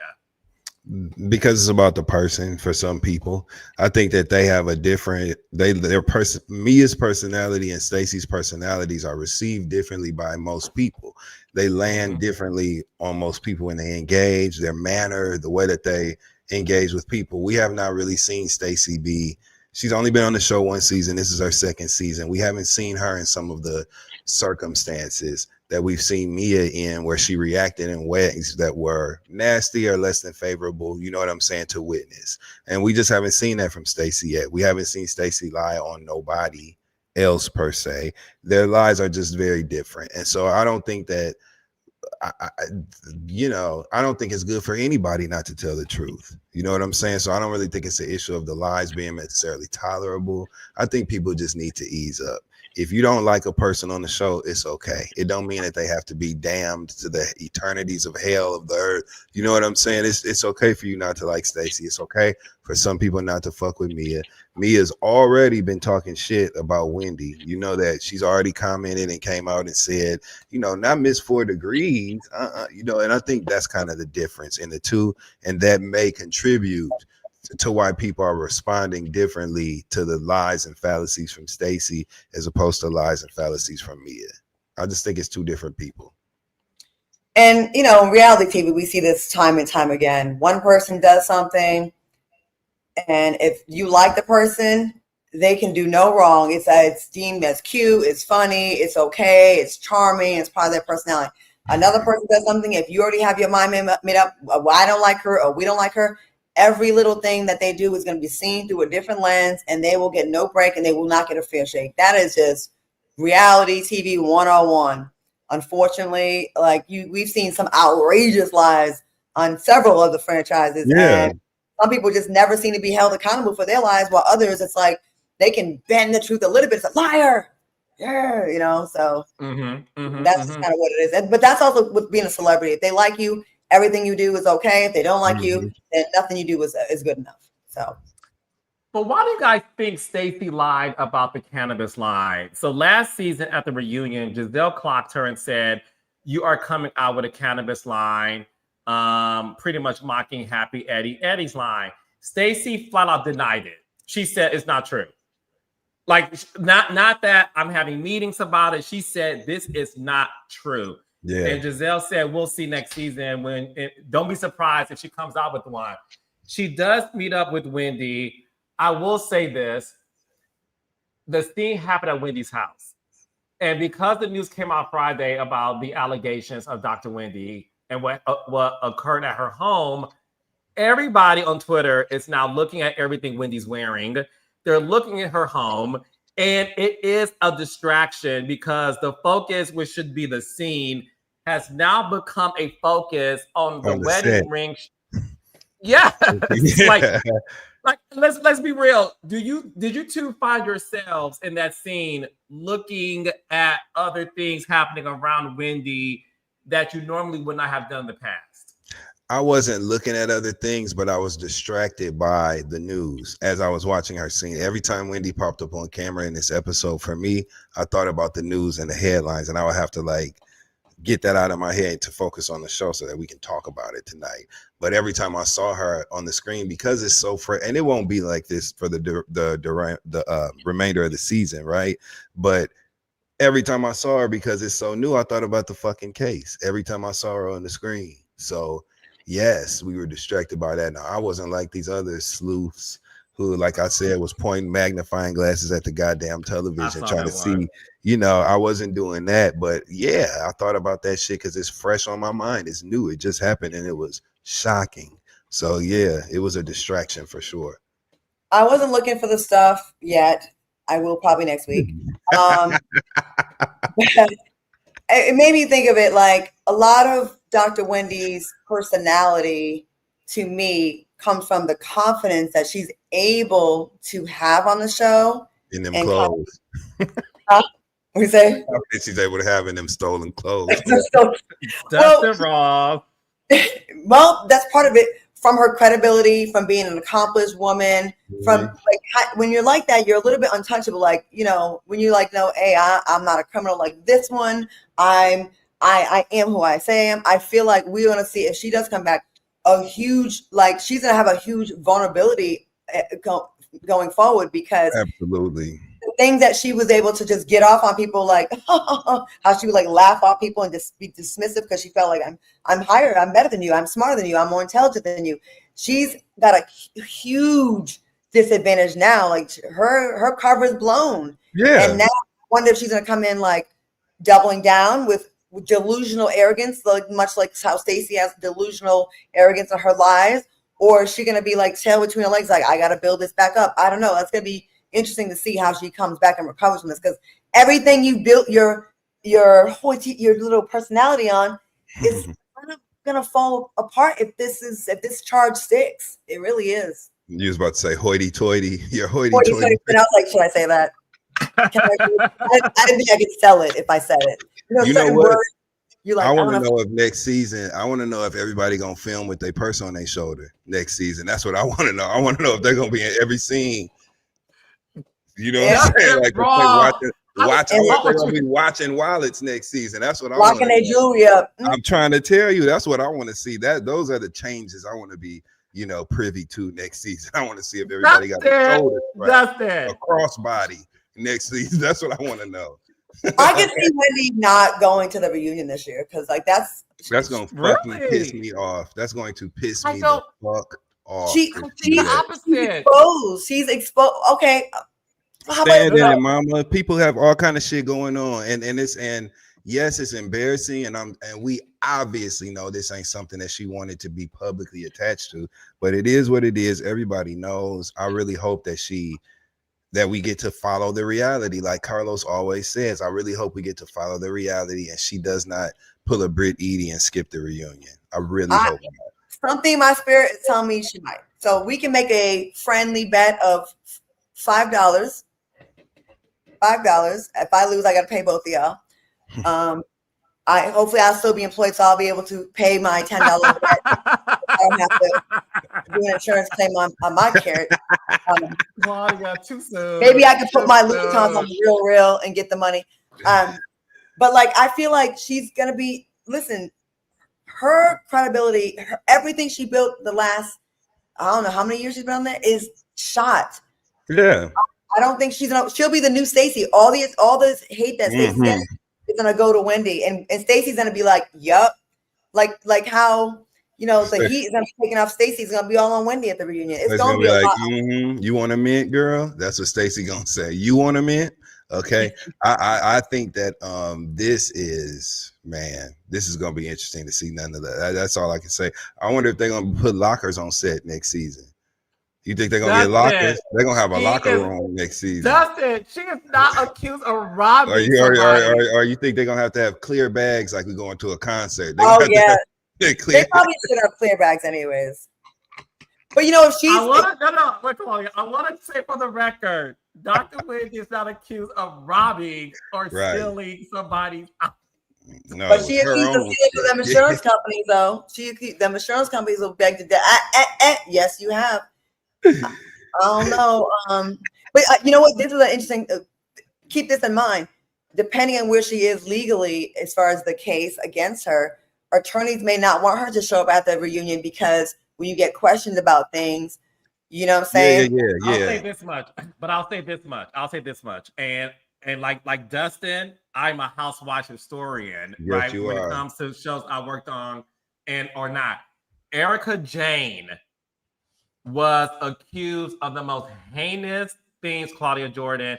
Her husband, Tom Giraldi, who is now serving, I believe, whatever. He's serving prison time. Mm-hmm. He's serving prison time, Claudia, for stealing from orphans and clients in terms of deals he was doing.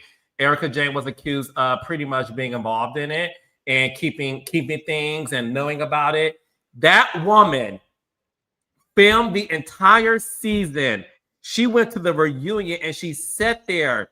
And I was shocked too, Claudia, because I said, how much is her lawyer going to say that she's allowed to say? But Claudia, she was able to sit there, face the music, say things, and the things she knew she couldn't say, she would say, I can't talk about that. But I thought she delivered a spectacular performance. As of today, she has been cleared on a lot of lawsuits that was in her direction. She still did some court stuff, but she showed up. And that's the reason why I'm saying I would be shocked if Dr. Wendy does not show up. This woman is smart, articulate. She's able to really stand the heat. I think she'll be able to defend herself like no other. Erica wasn't indicted though, right? She wasn't indicted. I don't know. Don't give me the line. Don't give me the line. Carlos, let me call Ebony. You know what I'm saying? Because I don't know. Erica, I gotta point out. Go ahead, baby. Is white. And the whites get away with way more than the blacks, as Donald Trump likes to say. Like they just do. They get treated differently. They get perceived differently. They're the ones who are truly innocent till proven guilty in the court of public opinion. Black people, we already got the cuffs. They already the cuffs already, and she already, I don't know. We'll see. I owe y'all $10. To answer your question, I did go on Google University. Claudia, you are right. Erica Jane has not been criminally indicted. She has not. Good. But she's facing multiple civil lawsuits. I know I'm pissed off the strength alone because Wendy has shout out to Paris Shea, incredible stylist out of Atlanta. Y'all know Paris's work. Wendy had been started working with Paris Shea, so I'm pissed. If she don't come to the reunion, there's gonna be another reunion. We missed the Paris Shea shit because him and Wendy would have got down. You know what I'm saying? Like Paris is styling, Wendy's body and beauty. Like we gonna miss the looks. I'm just mad. I hope she don't run away from the show. Wait, okay, I love he's bombing. I would love to use him one day. Okay, so that's great. You got the clothes. Who's doing the hair when that mugshot? Because we need the hair to match the wardrobe. Because that hair was not. She's better than that. Yeah, much better than that. I could hear her. I think she was in a rush. Like Stephanie Mills said, you're putting a rush on me. I think the motherfucking whoever the merit marshal who come when that shit go when they come get you, whoever it was knocked on that door and surprised them. And you know how Wendy talks, so you know she's not the police, child. Let me get my wig tied, not my head, not my lace. She shouldn't have that lace front. It was okay. Yeah. People think it's 6 a.m. Claudia. It's not about that. It's about having that quality of lace front on. It don't matter what time it is. It looked crazy. It did. She was caught off guard. Surprise. That's what that looked like to me. Eddie had just finished smoking. You know what I'm saying? They was caught off. They was relaxing. I don't even think she had a wig on. She probably had her braids out. No, she had the lace front on when you could see the shit. In the picture. That's what I'm saying. I think she just put that motherfucker on so she didn't go outside with them braids. That's what I think. So lace, from what I recall, I had one on for a scene one time in a TV show. They put out has like a little lace and you have to melt it on your foot. So that takes time. I think they got to melt it with some alcohol, a hairspray or something. So that takes time. So if you got caught off guard, I would think a hat or a wig would be not a lace. A lace, you blow drying. You trying to melt the shit and get the baby hairs. And I don't know. My lace front girlies. Am I wrong? I don't know. I don't know nothing about the hair shit. And I respect, that's a sensitive subject for people. So I'll be trying to stay away from the hair shit. But I know I could see where the fault line was when it came to like the wig, the end of the wig and where it attached. I could see a separation. So that's why that to me represented, someone being stunned or surprised. I think maybe her energy was so high. It probably separated just off of the shocking nature of what was going on when she saw them lights and shit. And I think the wig was probably down before they rang the doorbell. As soon as that ring cam made that noise, I think that wig was like, you heard like a line, a separation of church and state. And and they're not supposed to be together anyway. So you know what I'm saying? Listen, that's what I think had happened. And Wendy I think that was the first wig that she had to the side. You know what I'm saying? Why did Carlos leave us? Why don't have to leave his screen? But okay, lace fronts take more time to put on than a regular wig. That's what I'm saying. Like she had church and state. Yeah. Someone said line of demarcation. Yeah. San Andreas fault. Yes. This time they got her in the wig got to come across the line. They got to come across party lines and just get back together. Across the aisle, maybe. Yeah, and the reason that, let's be clear, the reason that we could tell the difference is because Wendy been looking good as fuck, right? Wendy is a beautiful woman, and Wendy been looking good. Her hair be done every time you see her. She looks good on the show. That's why we talking about the mugshot, because it was so glaringly different. It was such a departure, literally a departure from what we had seen. You know what I'm saying? Hey, Carlos. Hi. So we talking about wig in that picture. It's a thin line between love and hate. I will say that. That's one of my all-time favorite movies. A thin line between love and hate, and yeah. Okay. All right.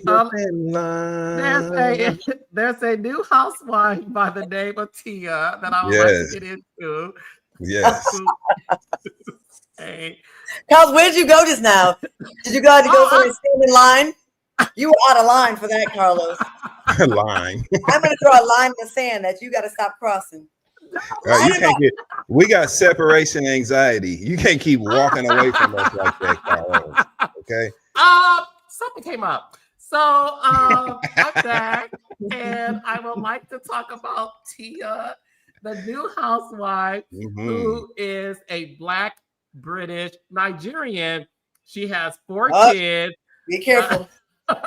Claudia, not too much. She has 4 kids. She's married. She's a global real estate mogul at Yeah. Sotheby's. She grew up, Claudia, having a driver. Grew up rich. She is a new housewife.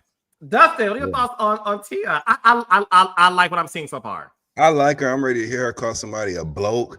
You know what I'm saying? I'm ready to hear some UK insults. You know what I'm saying? I like it. I love it. I think she had a beautiful family. Her daughters were gorgeous. And they seem really well adjusted. You know, you can always tell a lot about a person by how their kids are. You know what I'm saying? And her daughters seem well, they had personalities, beautiful girls, and that's a testament to like her. So as we get to know her, I'm looking forward to it. I was impressed with both the new housewives. And now that we've gotten Tia's package, because we just got an introduction to her in episode 1. In episode 2, we got her full package where we get to know her husband, her kids. We get to see how she living. You know what I'm saying? I like what I saw. I love the British sense of humor. Have either of y'all ever dated anybody from the UK? No. By dated, you mean? Nah, What do you mean? Okay, Justin. Fine dating. Yes, but yes, yeah. Very sexy. Anything they say, I'm like, say anything to me. Yeah. I And then love when you it. go over there, you the one with the accent. That's a whole new power to wield. Yes, yo. I love Black British folk. Like I love how they talk. It's just whatever they say. Like when we say, yo, go to hell, it's like, low class. But when they say, go to hell, like the way they talk is just everything. So I'm here for her. I'm here for her attitude. I love a princess. I love a Black princess because it's like the entitlement. I like that over the top, like, driver, you know, I like all that. She's a BEP. She's not a BAP, a Black American princess. She's a BEP, a Black English princess. You know, Justin, was your British person like Black and like a British? Just Black. Like, they have a lot of Jamaican and yeah. Fine as hell. Oh, fine as hell. Black and a good time, baby. Let me send y'all a picture of mine that in the chat. Like that gospel song, "Speak to Me." I want you to speak to me, goddamn it, with that voice, that accent. I like all of that. Yeah, they get you on the phone. You be like, wait, what? Yep. Wait, what? Yep. Just don't make me breakfast. Just don't make me breakfast. Yeah. I don't want no beans. We're gonna get into it. All they use is one seasoning. All they use is salt, and that's it. They don't use no cayenne, no seasoning salt, no Lowry's, no Safongoya. But that's where we come in, though, right? That's where we can bring sunshine, light of your life. Once I introduce you to Lori's and onion powder, okay, and garlic salt, okay. Once I introduce you to cumin, you know what I'm saying? Look, we gonna listen. Little oregano. Yeah, I got that. As long as you got a grocery store, whatever they call it over there, because you know everything's something different. The elevator's a lift, and this is everything's referred to as something different. Cigarette is a yeah, it is. It's that what? We cigarettes over there. I guess we just cigarettes up in this motherfucker. Look at I guess we Newport. Carlos, I guess we Newports. Right. Marlboro Lights, baby. There we go. I'm definitely a menthol. Okay. You're menthol? Yeah, baby. Marlboro Light, baby. Mm-hmm. But no, I thought Tia was a great addition to the cast. I'm looking forward to seeing more of her.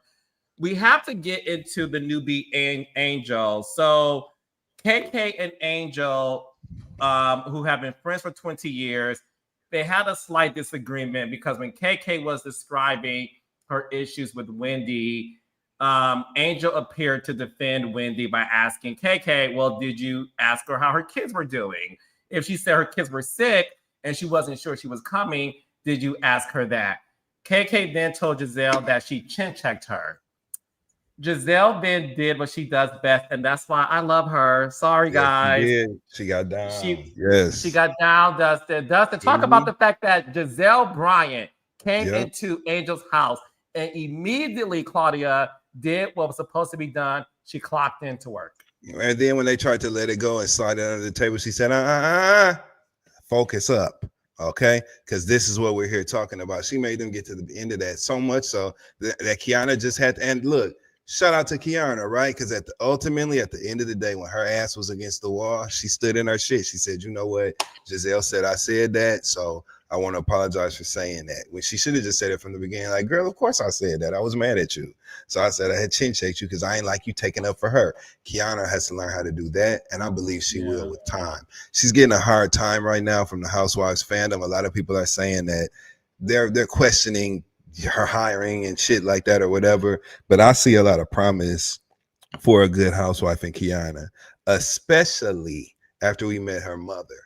Everybody knows you want success in the Housewives playbook, Housewives universe, pull a mama out your pocket, okay? That's willing to film, that in this case is beautiful, has an opinion. You know what I'm saying? Like, I think there's something there. So Kiana just had to eat it. I was proud of her for eating it, and I thought it was funny because Angel was like, thought so. Okay? And I thought that was funny. Go ahead, Claudia.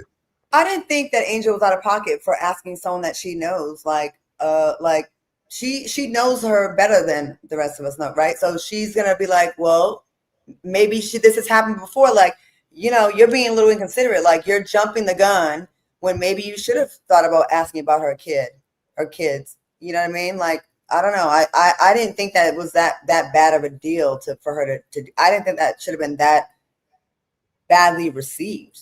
No, yes, I agree with you. But when your friend is, if you're telling me a story, there's a way that I can ask you questions that kind of get you to a place without me feeling, without you as my friend feeling like I'm challenging what you're saying or taking the other person's side. You know what I'm saying?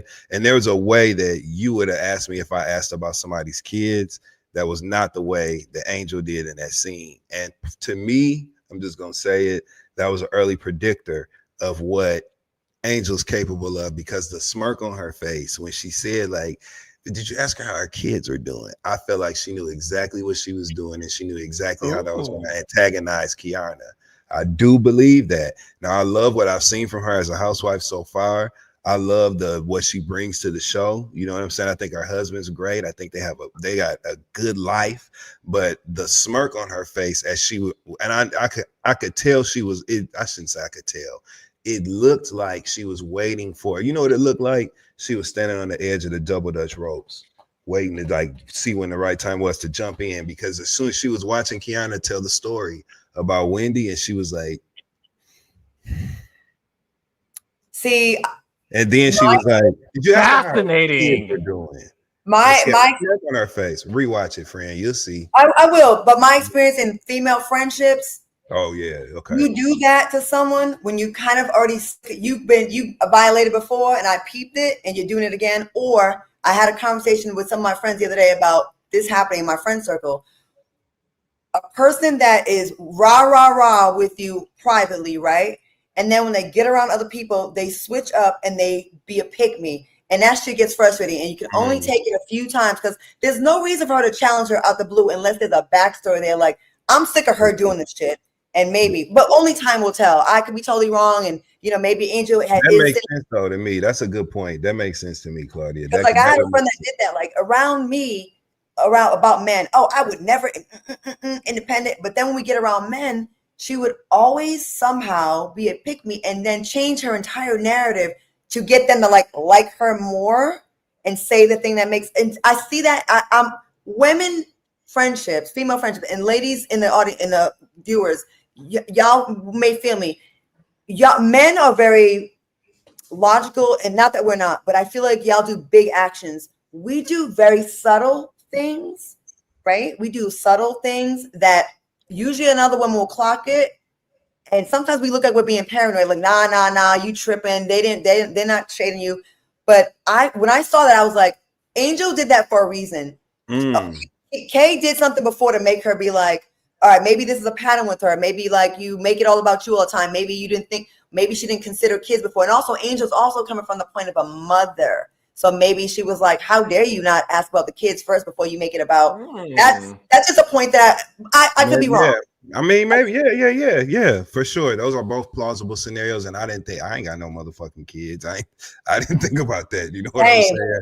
But yes, yeah. Or Angel's, you know, sweet on the outside and sour in the middle. Baby. That's what I got personally. Baby, that's what I got. Angel ain't no hoe. Baby. Thank you, Carlos. Baby, let's be clear. Yeah. Angel, from what I've seen these 2 episodes, Angel runs her friend group. She is the queen bee of her friend group, and Angel is the king and queen of the household. I think Angel gives sweet on the outside, but baby, that is a firecracker waiting to burst open and light. And it's only a matter of time. It's only a matter of time. Also, remember, Kay was also the one, to me, overreacted with that Wendy thing. Like, I ain't about to be waving to you, like, when I'm giving a speech on that. Like, so we seen two examples. Like, I don't know.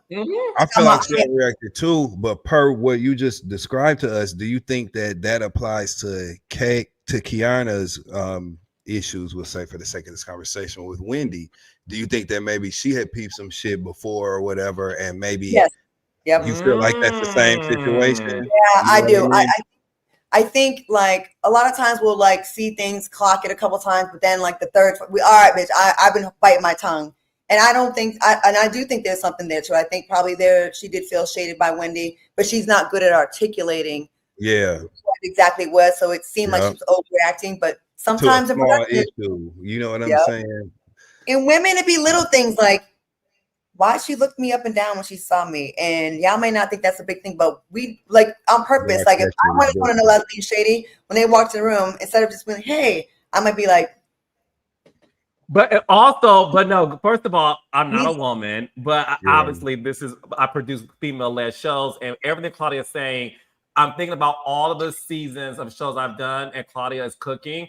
But it also makes sense as to why KK felt that Wendy shaded her when she said, "Oh, hey, you did your own makeup."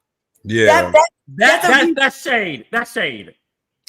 Because when your makeup is bomb, people say, "Damn, who did your makeup?" Like, it looks good. And when it's bad, they go, "Oh, you did your makeup."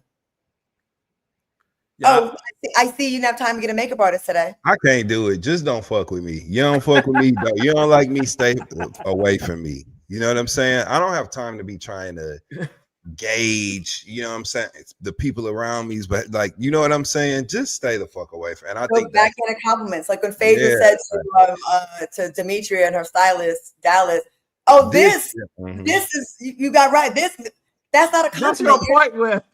You're being shady. Like, come on." Yes, no, women know how to shade the most subtle ways. Whereas I feel like what you're saying is men, we are super direct and upfront with it because we're prepared to have a physical altercation, and that's just the way it is. Now, I do want to get into one of my new favorite cast members, who is not a friend to the show, but I think she should be. Her name is Cookie. Okay, so Cookie Monster. That's what we need to call her, Cookie Monster. Okay, because she come through and she be on her. What's the name of that little Boosie album? Touchdown Cause Hell. That's what Cookie be on. She be on her Boosie shit. Touchdown Cause Hell. She sets it off. Every baby Cookie and her double D's, baby, into the scene. And it's everything, Claudia, you're good. It's everything that Claudia said, because when Ashley saw Cookie walk through that door, she immediately gave her the side eye and whispered to Giselle, not the girls being out. Okay. She got the girls out. It's what Claudia said, it's that subtle shade that, you know, some of the girls do. So Cookie walks in her double D's, and she immediately gets to work. The ladies are together because it's Karen's birthday. As we all know, during filming, she's in jail. They decided to ask Cookie, who is Karen's friend, how is she doing? Cookie's a good friend because Giselle was doing her job trying to extract information, even asking, can she contact Ray? She goes, no. Is she going to get out early? Cookie's like, perhaps, which we now know she did. Yeah, she might, but she was very careful with her words. I like Cookie. It then came out that while Cookie was talking, Chris Samuels was texting her, which to me was so random. And that's when Ashley revealed that she was told that Stacy asked a friend if she could be hooked up with Chris Samuels, to the point Cookie said he cannot have that funky odor in his house. Claudia, you'd like to take this one? I don't know. I don't know. I might need to listen a little bit more first before. That's a lot. Like it's a lot. Yeah, Dustin? it was a lot. First of all, what the fuck you doing talking to Chris Samuels to where y'all texting? When y'all friends, y'all cool? What's up with that? You know what I'm saying? That felt a little off. Why is Chris texting you? Why is Chris Samuels texting you when you know you about to go shoot a scene for the damn Housewives? So that felt a little, you know, I don't know, like what was that Storyline-ish. about? Yeah, but then Chris is a single man. You know what I'm saying? He's entitled to talk to whoever he wants to talk to, but it just felt a little too coincidental. What did Nene say? Is it a coincidence? Is it a coincidence? I asked you. Is it a The coincidence? C is silent. It's not silent, actually. The C. Yeah. So I don't know, but Cookie made good TV. We do know that. Cookie don't give a damn what comes out her mouth. She had an opinion, and that was interesting and refreshing to see on this show. I thought it was cool that they went to the Tally Ho. Ain't that the name of that restaurant? That was Karen's favorite restaurant or whatever. They went back there. That was cool to see. But yeah, I thought it was odd because again, what y'all texted for? Do you like Chris Samuels? You know what I'm saying? Like, what's that connection about? Do you think that could be fake and a way to just introduce Monique back into the group? I hope No, not. I'll say this much. I would say no, and the reason why I would say no is because prior to filming that season, a couple of things happened. The season 10, there were rumors that Stacey was seeing Chris Samuels. I believe there's a picture that's out there allegedly. He was out with Charisse. Him and Charisse have a friendship. Like Dustin said, I know Dustin. DC is small child, but tell me, I don't know, child. But there was a Monique picture. and Charisse hate each other allegedly, right? Yes. Ain't that who she fell out with during? That was the cause of the whole fight situation with her and Candace, with Correct. Charisse is being the go-between them or whatever. Like, so that her sitting with Chris Samuels, come on, you know what I'm saying? I ain't finna sit down with none of y'all exes, even especially if we fell out. We've been friends so long, I just wouldn't do that. So like, I don't know. Yeah, so there were conversations before the season that Stacey was seeing Chris. And then the reason why I see where you're going with Claudia, because it did seem convenient that Chris Samuels texted Cookie while the girls were there. While filming. What y'all think the text said? While filming, he's texting. Come on now, that's production. I'm sorry, I'm standing by that. That is what yeah. To say it. Oh, Chris Samuel, like, oh, you know what I'm saying? Come on, Claudia, you are funny. Did she say? How does she do it? Hey guys. So if I'm in the middle of a scene on Housewives and I'm like, hey guys, Peter Thomas is texting me, or Simon Gubadia is texting me, or you know what I'm saying? Apollo, what a coincidence. In my 2-hour block that I had for Thursday to film on the schedule, during those 2 hours out of the 24, that's when said guy happens to text me and his ex-wife we're about to bring on next Thursday or Friday. You know what I'm saying? Now I'm standing by it.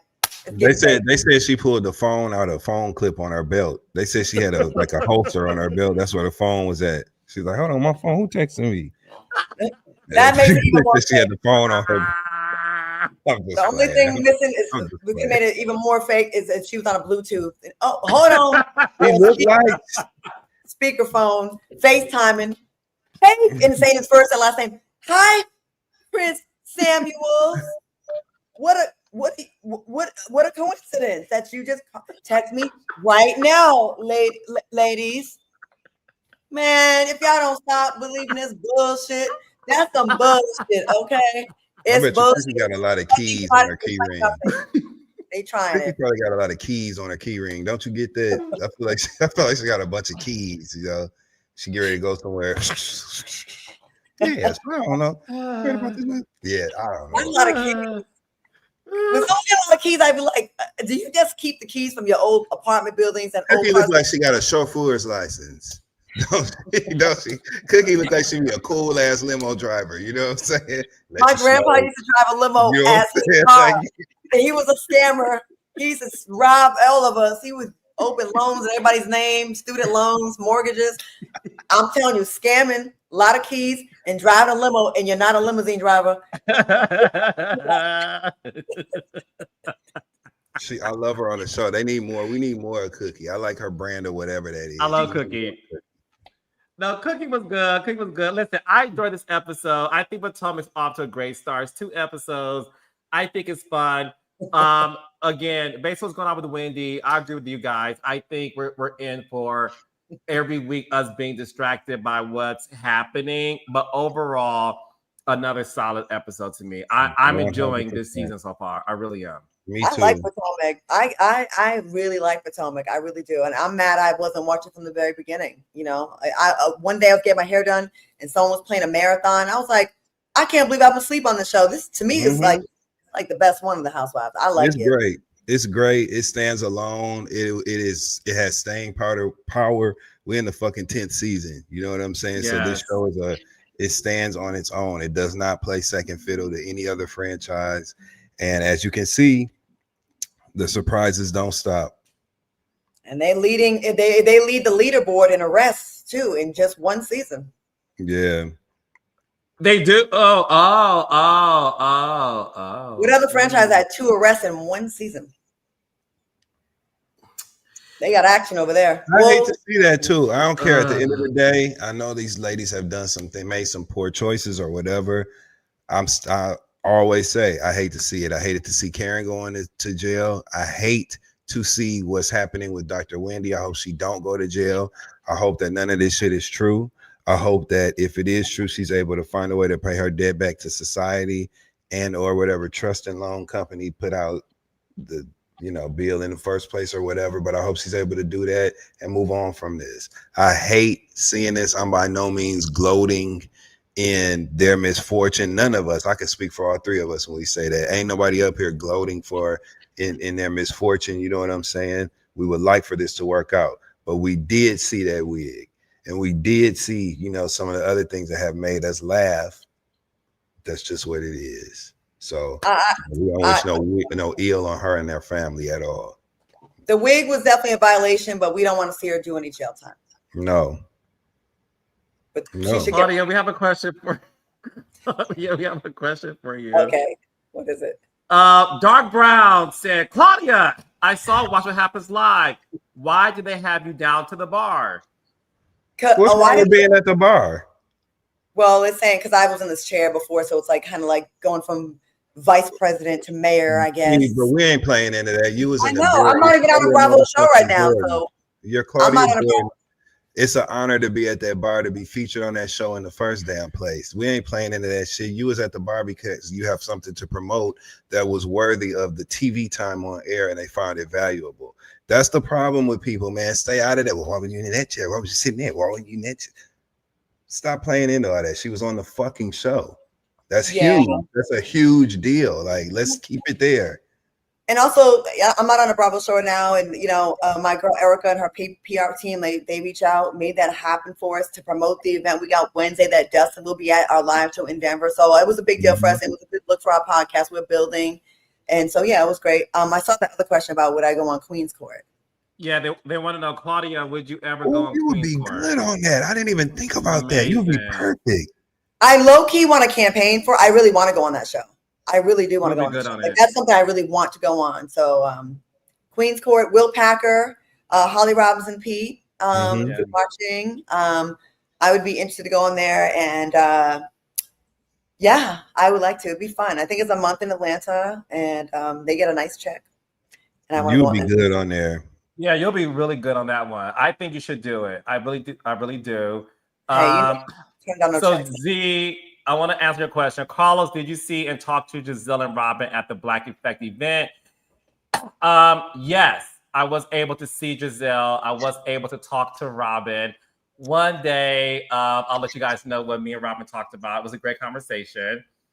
We had a great conversation about my takes on stuff. But it was a good combo. What I will say is this. I would love to hear from Dustin and Claudia before I let them go. It takes courage and bravery to do what we do. because I'll speak for myself. When I tape a podcast and recap a show, I really do think I'm talking to my raindrops, and once I log off, I don't think about it. I go about my life. I have been doing this for, I think, 3 years now. It always surprises me, the people who do watch. And sometimes you can say things that they don't like, and you have to see them in public, and you're like, what are you talking about? So a lot of that stuff happens. But me and Robin had a great conversation, and it was great seeing her. She looks gorgeous, by the way. She looks so beautiful. That's Giselle, me and her. Yeah, Robin looks amazing. As you know, they have a podcast on Block Effect called Reasonably Shady. I like Robin. Oh, yeah. I did Watch What Happens Live another time when I was promoting the Deal and Ordeal show, and we had a nice little kiki at a bar. She was fun. I liked it. No, Robin's cool as shit. She was on the show, so I was behind the bar. The day that Ebony. It was my first time being a bartender. Yes. I was there the day that Andy was asking her about her now revealing that her and Juan had gone through those issues with her marriage and shit. I was standing right behind that bar, and me and Ebony kept looking at each other like while they was having a conversation the whole time. So Robin was pleasant that day. You know what I'm saying? She was nice and pleasant, and you know what I mean, respectful. Like it was what it was. Yeah. Yeah. I didn't get chin checked. We had a great conversation. It was good. It was good though. It was good. But no, I did see Giselle and Robin, and make sure you guys support their podcast, Reasonably Shady. All right. Well, listen, this was a shady episode that has some reasonable moments. So Claudia and Dustin, I thank you all so much. Is there anything you guys want to promote? Yes. Claudia, Wednesday. Yep, IDK Studios in Denver. There are still some tickets left. Please go to the Accidentally Informed comebacktv.com, or just go to my Instagram page or Erica Cobbs and get your tickets. If you're in Denver, come out, hang out with us, come get a drink with us, come see Dustin's fine, sexy ass in person. And also, let's see, Side Dish. I'm on there every day this week if I can get my microphone to work. It doesn't work with their computer, but it works with this. I don't know what's happening right now. But anyways, just busy.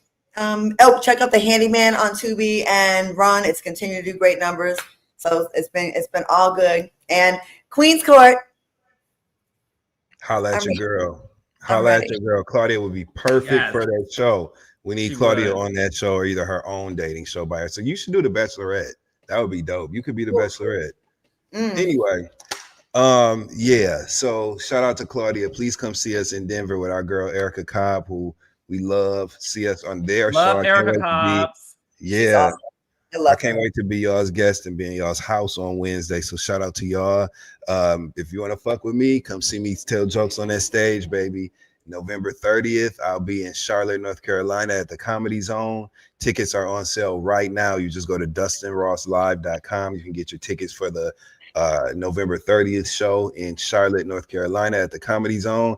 If you're going to be in Miami during our Basel, which I know all the bad motherfuckers going to be down there, pull up on me that Thursday, December 4th. I'm playing the Miami Improv as a comedian. Playing the Improv is such a big deal.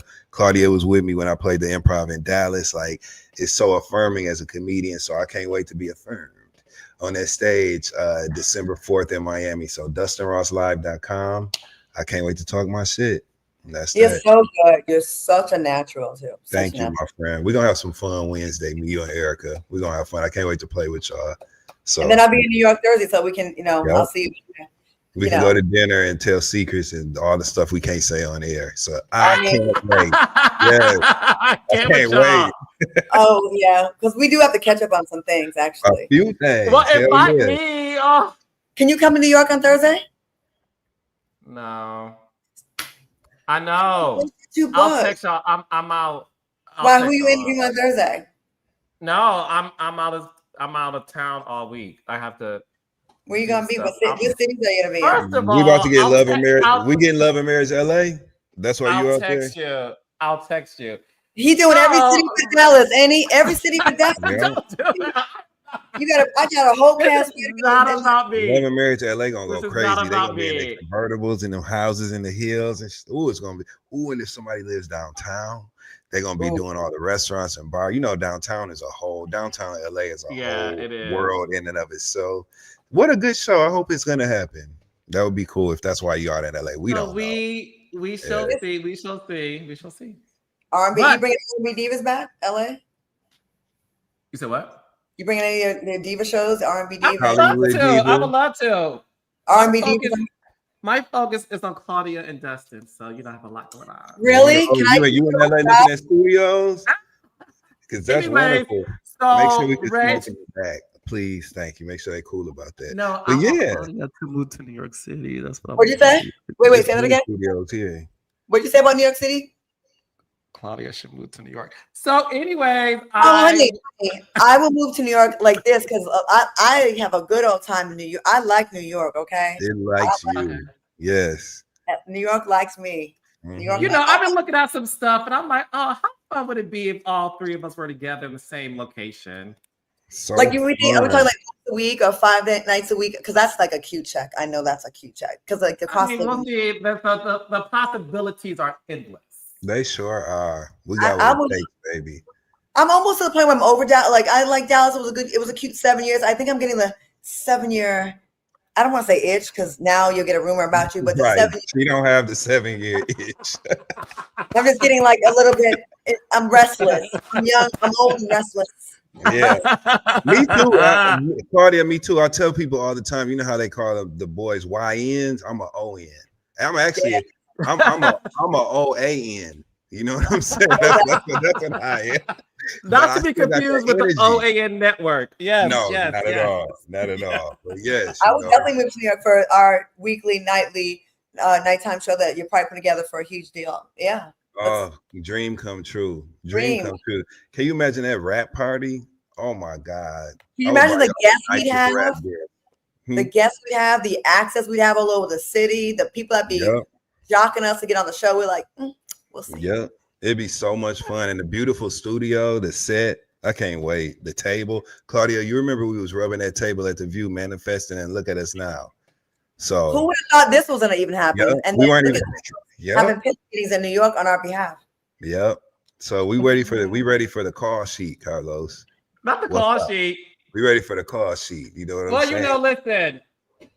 Keep your emails open. Raindrops, I love all of you.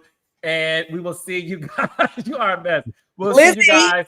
Lizzie. We'll see you guys we next love week. You, Lizzie and Lula. I can't with y'all. Don't forget, all new episode 3 of Bell Collective is this Friday, 8:00, 7 Central and on.